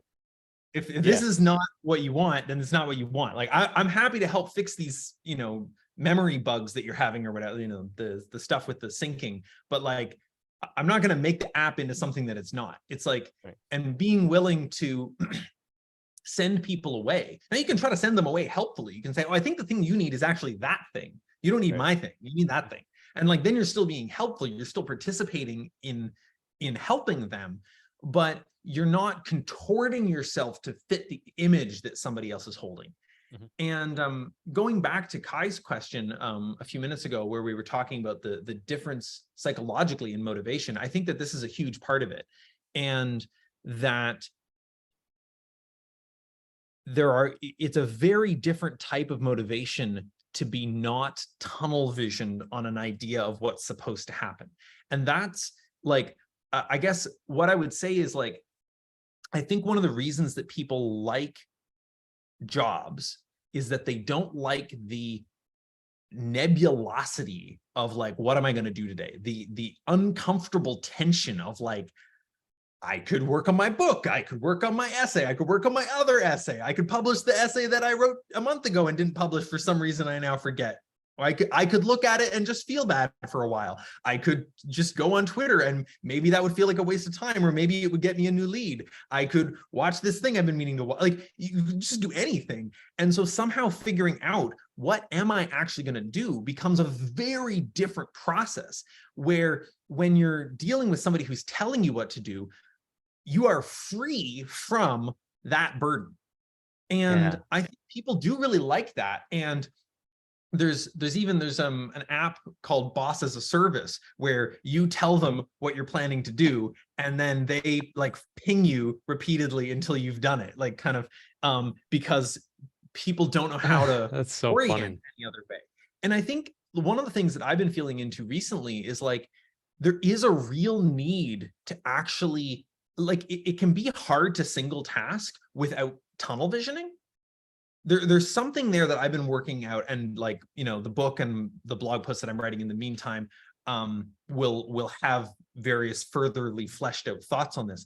But it's something like, what I found is like, I sometimes need to, like, I decide the night before what I'm going to do first thing in the morning, and then I just do it without questioning it. It's not, and if for some reason my morning goes weird, like I try not to like feel too much shame about it. I also try not to assume that it's necessarily going to be the thing I want to do the next morning. But it's like, I need that space where it's like, there's only one thing that I'm doing. Pomodoros can really help with that as well. Or like, you know, having a thing where I'm like, all right, this blog post is going live at midnight, however good it is by then. So I don't have to work on it, but geez, I'd sure like it to be better than the rough draft it currently is. So I guess I'm going to work on it, right? Like it creates that kind of obviousness. Like, what I need to do is now obvious rather than a big kind of messy cloud. I think that a lot of systems are trying to handle this. There is, I'm sure right now, a plethora of new AI startups where the AI becomes the boss of you, which is, from my perspective, a symptom of a totally, I mean, it really puts the moron part, like the moronic part, in oxymoron, because it's like the AI is the part that is not wise, it's only intelligent. Like, it has the ability, you know, but it doesn't have the AI doesn't have the actual caring and mattering in it. And it's like, you do, like, you are ultimately responsible for that. You can give it to something else, whether that's an AI or whether that's your task manager or whether that's whatever like pops up in your face, or whether it's your boss. You can give that responsibility to somebody else, but ultimately even that is a bit of a like, to go philosophical a little bit, Jean-Paul Sartre, better known as Sartre to English speakers, has a thing where he says, like, you can abdicate your responsibility, but you cannot abdicate your responsibility for abdicating your responsibility. Right. Like, you are free to try to follow somebody else's will, but if you really pay attention, you can't fool the fact that you had to pick who. Right. Yeah. Like what you're saying right now actually is very resonant for me. I'm reminded of like all the conversations our friends Yatath and Jessica are having about like your felt sense of yes and no, right? And it goes back to what you're saying about hell yeah versus no and stuff. And again, like in that job context, or the container of you have a boss or even an AI fake boss or whatever, like that container basically tells you, your feelings inside here don't really matter, right? Like you just do whatever, like you just do as you're told, right? And It's way and- simpler. yeah, but then you don't have to face your feelings, right? And Yeah. feralness is in some ways facing your feelings every moment, right? And like you can try to put it off for a while, but you know it's gonna come That's back. actually a good way of putting it. It's like when I get in a moment where I'm just doing something on autopilot, even if it's productive, there's a sense in which I have lost my feralness at that point. Right. That's true. Like yeah. I am sort of like I'm sort of in a mode of being like a slave to my notion of what I was going to do, as opposed to being like Actually, live in. Yeah. If you ask me when I feel the most feral is when I had some kind of plan and then I'm like, wait, fuck that. That's fake. I can do whatever. I'm gonna just fuck this. I'm gonna do something else. And I was like, yeah, that's the shit. You know, that's the Yeah, I think the frame is we all have bosses. Like I think there's this very like surface level take of like work for yourself, take ownership of your life. But we all have bosses. We still work for the market, people's perceptions, what friends and communities think of us. It's just that it's sort of a range between like legible bosses to illegible bosses, where a lot of what we're choosing is a lot more degrees of freedom of like, okay, here are the range of possible things I could do. Here are like 10 to 15. I'm going to like figure out how to do the 2 of them I actually care about. And I have 30 to 40% more freedom to choose how I play that game. But some people hate that. And they shouldn't pursue this path. Yeah. I can totally respect that people it's not for everyone. Like some people just don't want that. Like in some ways, it's like a bunch of surprise shocks and stuff. I do find the longer I've been on my version of this path, the clearer it is to me why most people don't do it. And I'm like sometimes you hear people say things like, "Oh, one day everyone will be their own boss," or you know, in like the AI. Like I've seen things people like saying everyone's gonna have their own personalized algorithm for movies and songs and whatever. And I'm like, people don't want that kind of responsibility. They don't want to listen to stuff that was curated based on their taste. They want to listen to what their friends are listening to. They want to listen to what the top of the, and then they want to complain about that. They want to because again, it's like, so I'm going on one of my rants now, but it's relevant, right? Like it's like at any point in time, anybody actually can do whatever they want. Asterisk, asterisk, asterisk, right? Yeah. Like maybe not anything you want, anytime, whatever, but like the moment of fuck this, I could quit my job right now, like, or you know, I'll deal with the consequences. Or I mean, at a less extreme version of like jobs, like how you spend your weekend. Like you could go to a cafe, you could watch a movie, you could do anything you want, ish, quote, quote, asterisk, asterisk. But like that involves and I think that's a puzzle even I am trying to figure out what my explanation for why, you know what I mean? It's like there's a quote from there's a poem which turns out to have been written by like a cult leader who's kind of fucked up, which is unfortunate. But like the poem was like, every day I watch the birds and ask myself why they are in the tree when they could go anywhere, and then I ask myself the same question. And it's like, you know, that guy became messed up, so maybe he should not have asked that question. but like you know, I do ponder that question myself, and I don't have like a confident answer for like, why do we not do maximally what, or even if it's not like 100% maximally, if it's like, if you ask me where I'm at in terms of Visa, where are you on how much you do of what you love every moment of every day? I'm like, sometimes it's 40%, sometimes it's 60. I have moments of like 95. I'm like, oh man, that was so good. Like barrel fire burn. But sometimes I wake up like, scroll Twitter. I don't want to make decisions. I don't want to think about, and that's also fine. But like there's layers to it, right? And I can see how some people just, they might fantasize about the like extreme felt sense of freedom outcome, but like the cost that you have to, like the threshold you have to cross to go there is like frightening, I guess. That's my current model. But what do you guys think?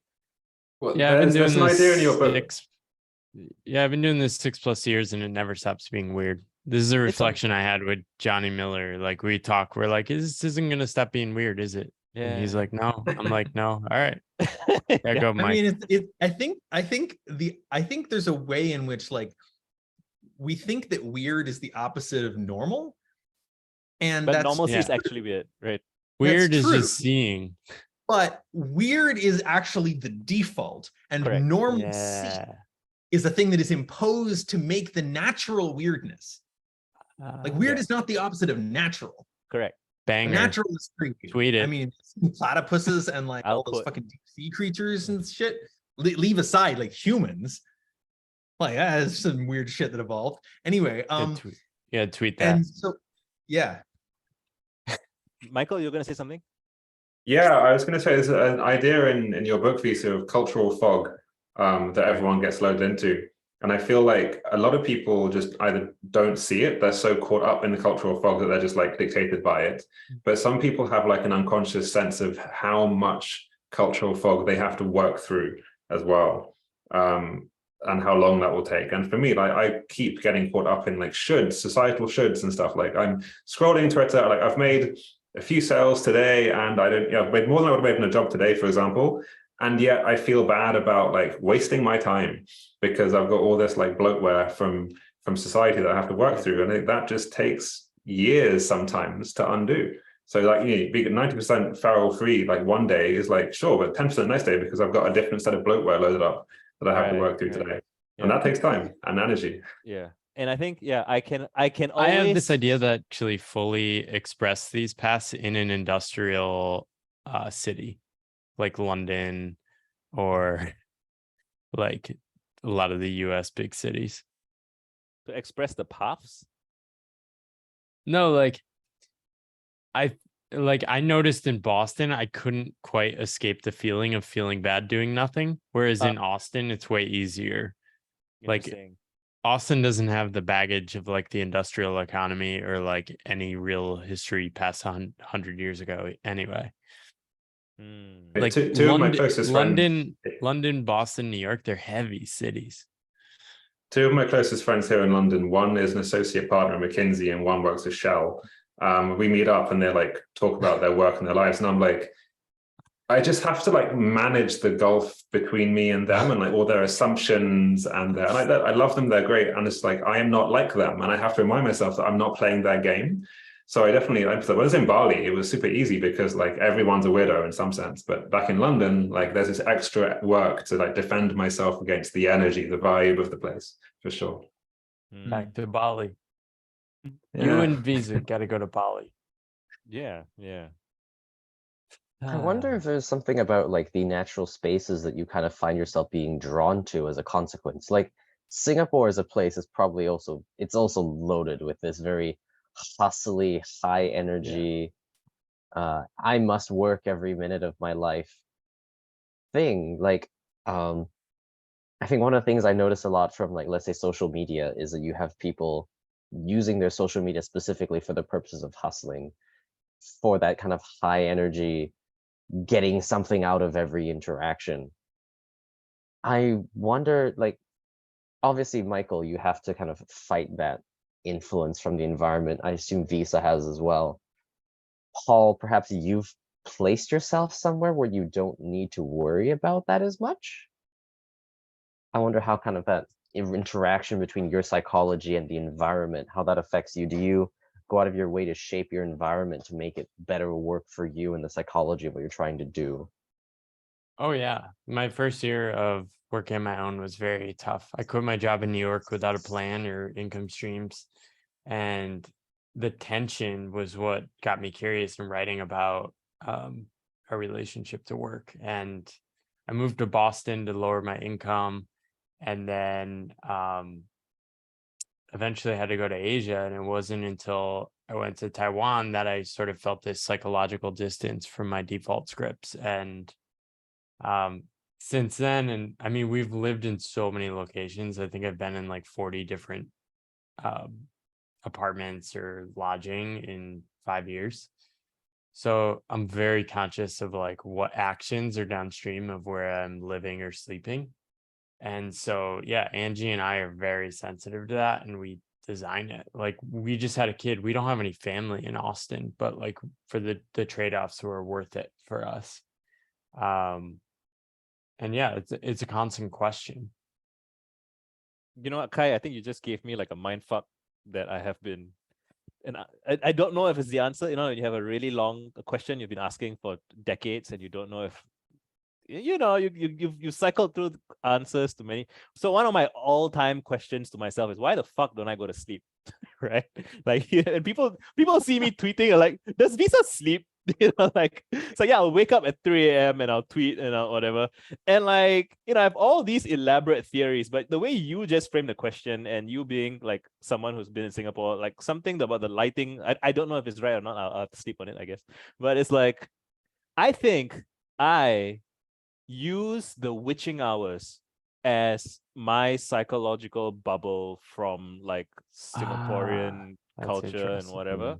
And like, so from the time I was like 13, I would stay up late at night to not be in the presence of the like, and whenever I come back to Singapore from like anywhere else, I always think, Singaporeans are like, their faces are stressed. Like they're just like, and once in a while you see like a foreigner visiting, and you're like, they don't have that same tension in their eyebrows and eyes and what. And just as we pick up accents from speech, we also pick up like, mannerisms and whatever. And like, yeah, I'm if I'm always trying to solve for sleep by trying to, and I already had like a bunch of things. Like, it's obviously not the blinds or the coffee or no, it's like there's something, I'm choosing to stay awake in the middle of the night for some deep precious reason that I've never properly articulated for myself. And I suspect that half of it, like 80% of it, 60, so I don't know, I got to figure this out myself. But like, I suspect a lot of it was the late night was my bubble, which was my ticket to freedom out of my life circumstances. And that would explain, why this motherfucker is so refusing to go to bed, right?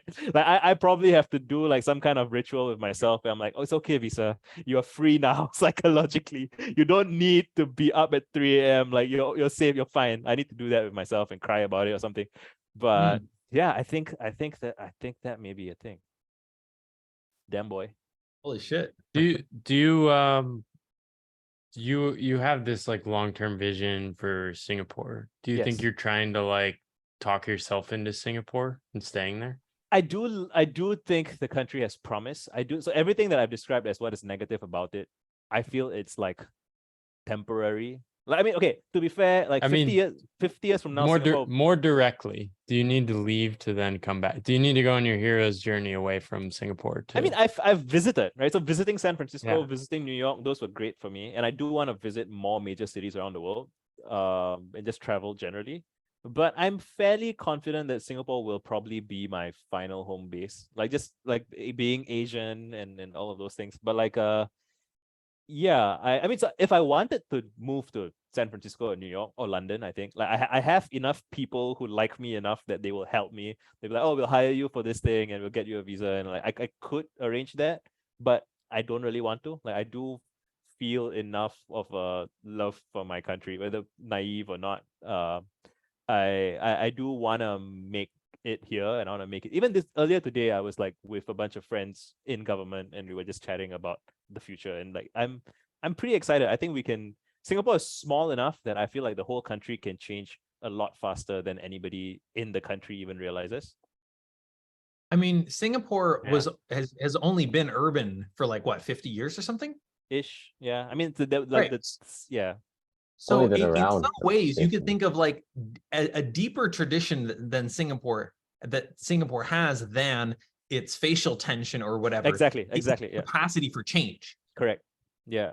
It has And always. so it's yeah. like that's what you want to bet on, I think. Yeah, I do want to bet on that. I do think that I can. I'm change long it. Singapore. Yeah, I'm same. partly sure there, but like Yeah. And like, I expect that, so the region as a whole is getting more exciting. So like, a lot of ambitious people in Vietnam, Thailand, like any feral free agents or feral free agent wannabes in Thailand, Vietnam, Indonesia, like a lot of them will be like, I should move to Singapore. So it's and so I will get to benefit from that kind of stream of visitors and stuff. Need to come And back. I had such a I didn't feel comfortable in Singapore. Fair enough. I understand. When I visited in just like energetically, not like that was in 2018, but Yeah, should go back. I am gonna be in Asia for 3 months. I'll Nice. probably mostly be in Taiwan, maybe a short trip somewhere. But yeah, you guys are welcome to visit if you want. Very cool. Kai, Um, any more? Yeah, I mean, there's so much. I mean, um, I guess just life pattern. I mean, how do you decide what you want to do? How does like I imagine a lot of it is kind of spur of the moment, just, oh yeah, I guess I'm going to do this thing. But you have broader goals and plans and ambitions, right? Starting families, in Visa and Paul's case, for example. I'm sure perhaps Michael and Malcolm may have plans down that direction as well. Like, how do these all kind of fit together when much of what you do sort of motivated by this very spur of the moment feral free energy? How do you work long-term planning into that, or does it kind of just naturally come together? So I think for me at least, even without realizing it when I was a child, like my long, like if like if you make a list, and I have a list of I have a Rome document with people throughout from the beginning of history until now, like lives of people that I admire, and like I converge on a bunch of like literary, librarian-y, public intellectual, educator types. And like, so the great thing about that class of role is that you don't need to be consistent day to day for years at a time. Like you can really go off into the woods and write an excellent book in your 50s, and that will be your legacy. But like you might to get to that point, you have to do the reading and the conversations or whatever. But like, so for me, my long-term goals have never really required, I mean, I wouldn't say my long-term goals, right? So before I could articulate my long-term goals, I knew that the thing that I wanted would not require like the kind of commit, like, so I could never be like a star athlete, like I read about their lives and I'm like, wow, there's a different mindset lives, like waking up at 6 a.m. every day to go and train at the swimming pool or whatever. Like that's a kind of commitment I would never be able to do. Like I do, some people do, and I'm impressed. I admire, respect. I don't even admire and respect don't sound like the right words, because it's like that's just the way you are, right? I appreciate that they are beautiful in that way, and I am beautiful in the weird way of like tweeting at 3 a.m. in the morning about like the passage of time, right? Like, and like, so so I guess you look at what kind of person you are, and then you kind of ideate what is the full flourishing of this kind of person, right? So like, even you could like, I always get visual images, like imagine a person, like imagine different kinds of great visual art, right? So somebody might make like pointillinist, I don't know how to say that word, like those like paintings made with points. And some people do paintings made with like strokes, and some people make like, there's many different ways you could have a beautiful painting.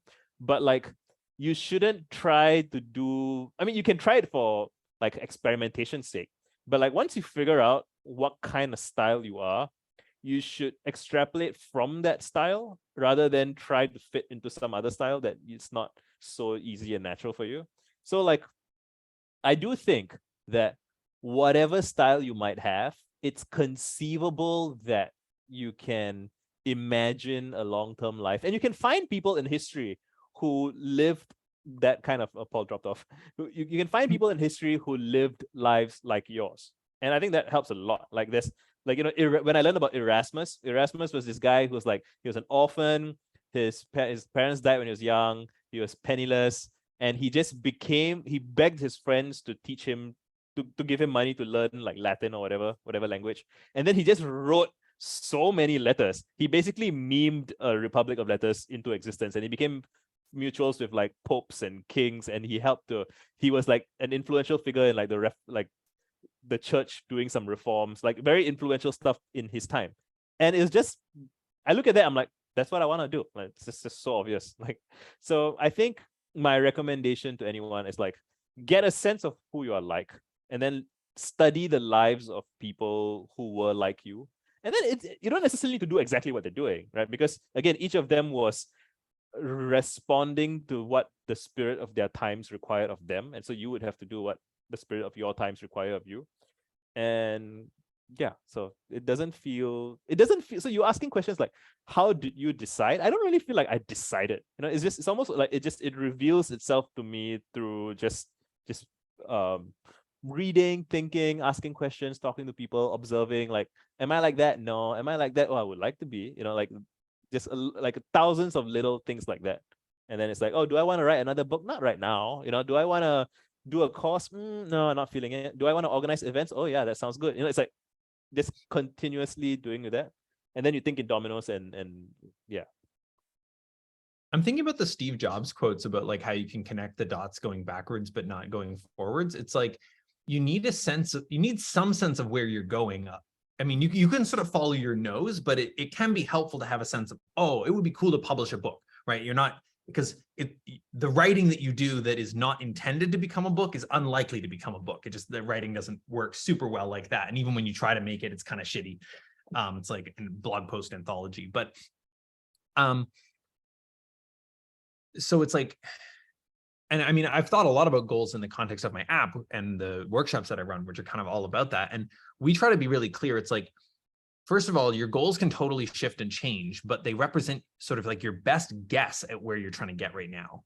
And it's also like, you don't have to know what the top of a mountain looks like in order to try to climb it. You just have to know what top means, and top means there's no more further up to go. And like, then I'll have hit the top, right? But maybe what you actually meant by top was a place with a really good view. And maybe you find that halfway up and you're like, actually, I am satisfied now. And so related to this, I think part of the issue is that people are used to making bets that pay off really terribly if you quit them halfway through. Like school is like that. Grad school as well is in a different way like that.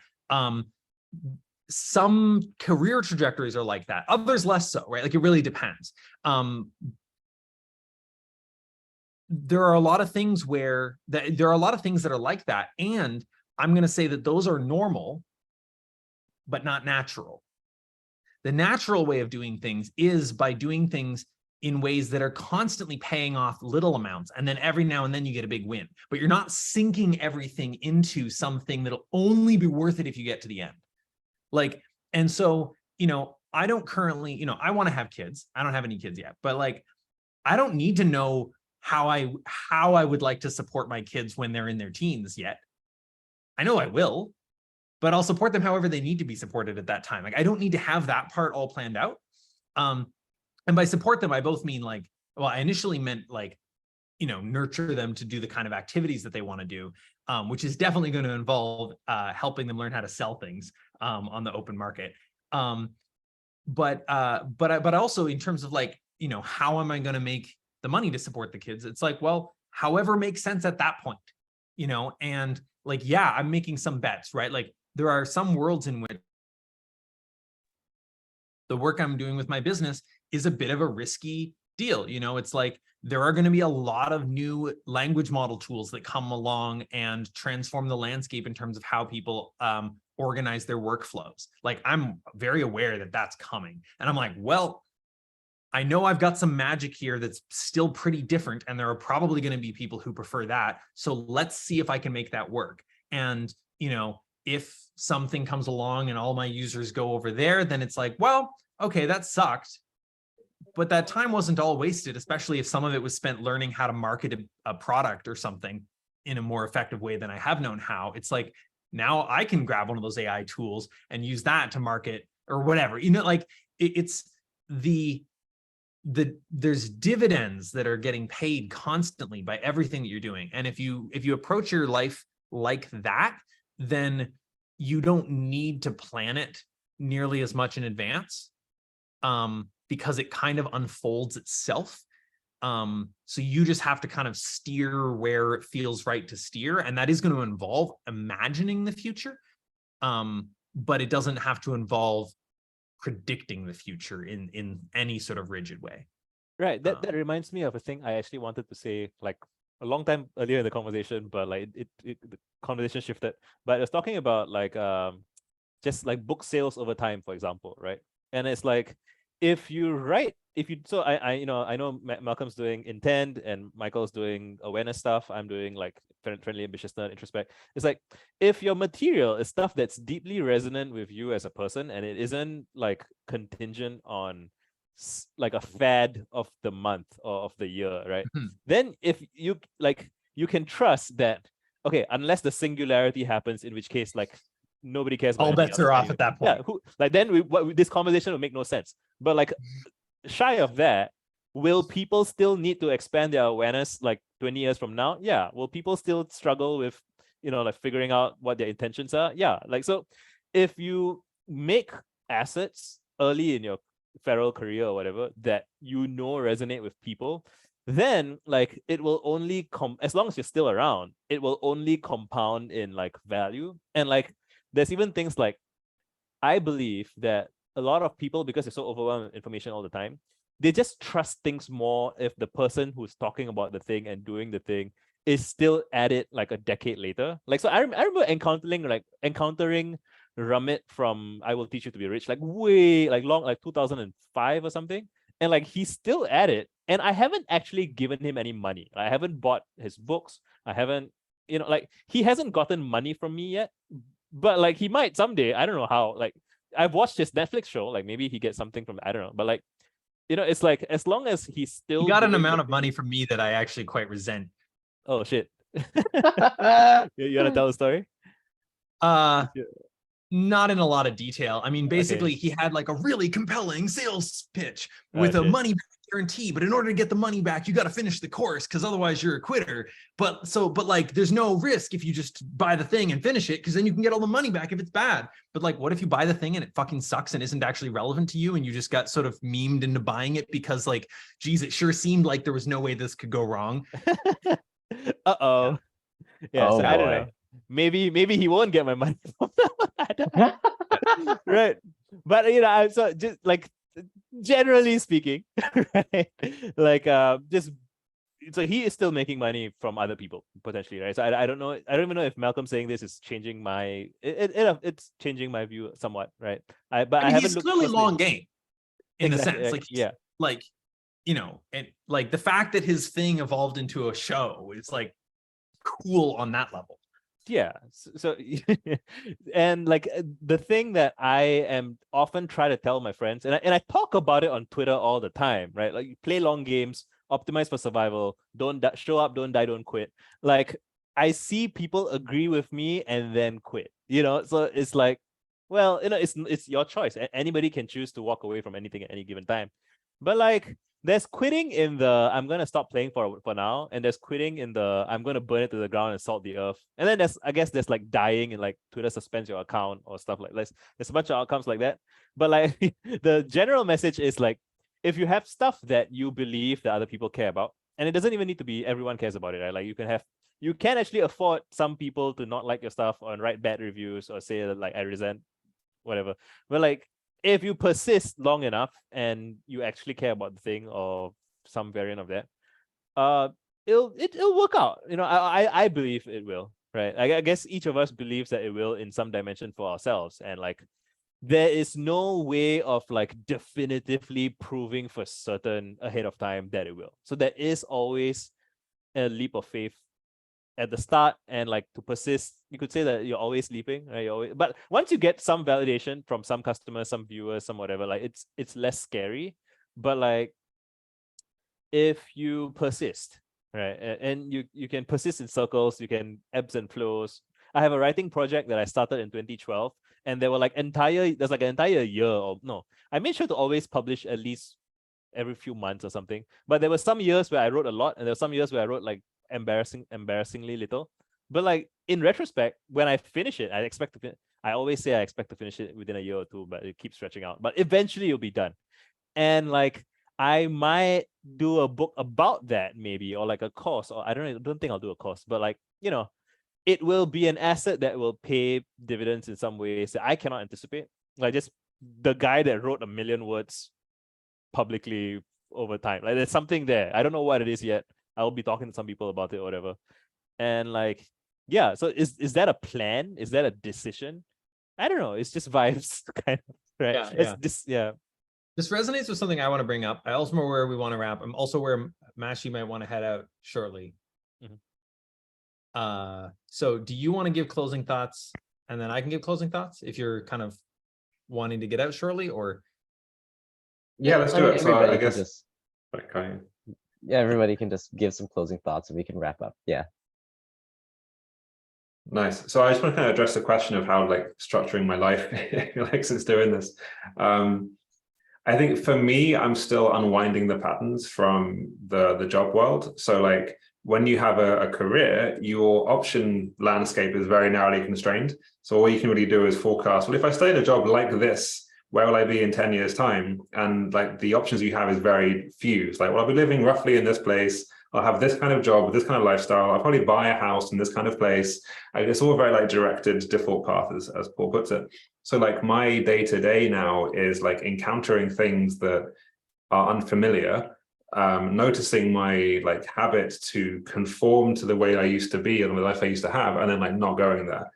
So I think all of us on this call so far probably have the experience of like, we could make a whole bunch of money by doing X, and then we realized that doing X would actually create a life we don't want to live in. It's like, oh, making a course about how to make a course, for example, or like just all of this kind of stuff that we're like, yeah, it doesn't feel good.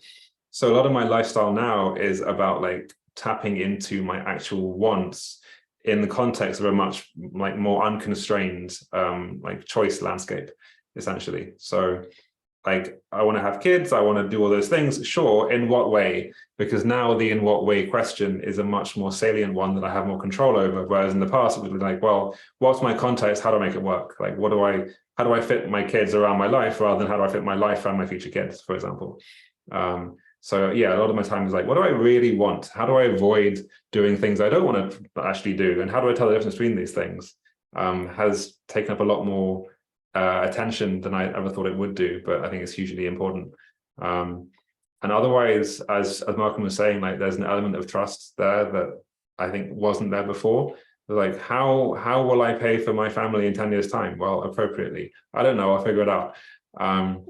And that's fine, actually. I don't need to think, well, I need to be in this kind of job by this age and be a partner of that firm by this age and like have a house. Like, nah. Sure, I'm earning less now than I was before, but my own sense of my inner resources is way enhanced, and I believe that I can just handle it. So in the context of being able to handle it, what do I actually want?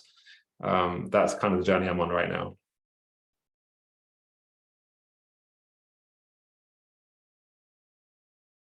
Cool. I think my closing thought would be something about the incredible as they might be giants put it, time is marching on and time is still marching on. And there's a remarkable way in which your path becomes your path. And like, if you'd asked me 10 years ago when I was like, it was about 10 years ago that I was like, yeah, okay, I'm going to actually start the business this year. Like the year before I'd been like, I want to start a business. And I sort of set my thing. I'm like, I want to have a business by the time I graduate, but I'd done basically nothing on it. And so then it's a year later and I'm like, okay, I'm actually going to start the thing, this year. And I'm sort of thinking about that. If you'd asked me like, are you going to work on this for 10 years? That would have been a totally overwhelming question. I would have been, I don't know. What? Like, am I the kind of guy who can work on something for 10 years? And it turns out that like,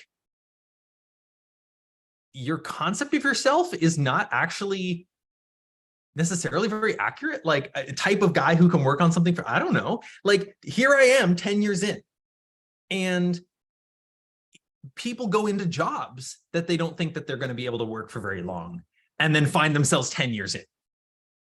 And so it's like, there's a way in which like following your nose and following what feels alive to you and so on, it's like things do add up and they accrue, and you find yourself with the wisdom to do the things that you're doing somehow, even though like it is sometimes kind of wild to me to take in that I've written all like, I don't know, 30,000 lines of code or whatever there are in my code base. Like not literally all of them, but by far most of them, and like 98% or something like that. And it's like, I solved all those problems. It's like, well, yeah, they needed solving, so I solved them. Like, and there's something about like, there's this quote that I really like, which is a riff on JF Kennedy talking about going to the moon. And this is not the original quote, but the new quote is, "We do this not because it is easy, but because we thought it would be easy." And I really think like man, like there's been so many more steps than I could possibly have imagined doing what I've done. But that's also true of everything. And it's also been way more rewarding than I could have imagined to do what I've done, which is not true of everything. You know, in 2018, I have a tweet from 2018 where I said, "Oh, I'm working on this book, Introspect. I'll publish it next month." And like anybody who followed me. Wait, that was the throughout second one, right? Like that was the one Yeah. that took till like 4 years, right? Yeah, so I published Friendly Ambitious Nerd in 2020, and then I started I said I would publish Introspect in 2018, but like I had like drafts and sketches, but the thing is, every single wrong version of that book taught me what the right, and even now it's not like finished. Like, I'm gonna do, and like I published it as Introspect 0.9, and I intend to like update it at some point. But like every single wrong version of the thing pointed me towards, not towards the right version, but like it pointed me away from the, like, you know, I had to do like 8 wrong versions of the thing to get to the. So I guess, yeah, like, so my closing thought would be like, when you do, and I reminded of a quote from The War of Art. This is a good quote to go with. It's like, he is saying that he wrote his dream was to write for Hollywood or movies or whatever, right? So he used to work whatever shitty jobs, and then he wrote a movie, and the movie sucked. Like, people hated it. The review, like, he went to go and watch his own movie that he wrote the screenwriting for, and like when he went to the cinema, which is like a not famous, like a small time cinema, when he asked for the thing, like the guy selling the tickets, like, dude, that movie sucks. Like, nobody likes it. And he was just like depressed for like a day, right? And then he went back home, and he's like, his roommate is there, and he's like, "Oh, why are you looking like shit, man?" He's like, "Oh, I know, I wrote a movie and it sucks." And his roommate friend asked him, "So you're gonna quit?" And he's like, "What? No, like, are you gonna quit? Are you gonna quit making movies? This is what you love, right?" He's like, "Yeah, this is what I get. Yeah." Then like write the next one, and he did, and like same for me with like when I wrote a version of my book that was wrong. I'm like, do I quit? Like, no. I remember writing blog posts when I was like 20, 19, 18, and I would get bad. I wrote shitty blog posts, and people would write comments saying, "This is shitty. You should stop writing." And I was like, no, so I have a good idea. There's something that I think is beautiful and nice that I want to share. And clearly I did it wrong, which is why all of you guys are so mean to me about it. But like, I'm gonna figure it out. Like I'm not crazy. Like, maybe I'm a little bit crazy, but like I felt something real, and I want to share that feeling. And I feel like I have subsequently proven that I have shared that feeling, like on Twitter and my books and whatever. And it's like, yeah, I think that my closing thought / question is like, you do the thing that you love and you fail at it, right? And then it's like you get to ask yourself, okay, ouch, that hurts, that sucks. Are you gonna quit? Like, if you're gonna quit. That's fine. No judgment from me. I'll be like, if you think you should quit, it's fine. But like, when you feel that feeling of, I'm not gonna, like, I'm gonna, maybe I'll take a break, but I'll be back for this motherfucker life, you know. And when you have that feeling, then like you're done for life. You know what I mean? Like, everything is like that. Everything is just, well, am I gonna quit? Yes. Am I not gonna quit? No. I mean, like, you know what I mean? It's like, you know what your yeses are, you know what your no's are, and it's like you can walk away from what you don't want, you walk towards what you want. And like, what else do you need? You know, as long as you're alive, like, that's when you get to that state. So I guess there must have been something. I remember in Zen in the Art of Writing, Ray Bradbury talks about how he was like 4 or 5 years old, and he was like playing with comics and like playing with action figures and reading comics, and a couple of other boys were like, "That's stupid, like, why would you do that?" I think they're like sporty, I don't know. And he was like sad for a day or something, and then he was like, "Fuck those guys, like, comics and action figures are where it's at." And then he says, as an adult, I have no idea where that 4-year-old got his courage, but I'm inspired by him every day. That 4-year-old was like, "This is my yes, and you guys are my no," right? And once you have you're done. Like, you don't need, like, again, like, yeah, you need money to pay the bills and all those things. But once you know what you want and what you don't want, then it's like, it's all just, you know, grooving with that. Yeah, that's my closing thought. Wow. Well, Thank you guys so much. I'm going to be thinking about this conversation for a very long time. That, thank you all for sharing your time, especially Visa, since it's 1:20 a.m. now. Although I guess if you're going to early be for tweeting me. at 3 anyway, yeah. The night is young. Night is young. All right. Well, thank you guys so much. I will now hit the stop recording button. Hooray.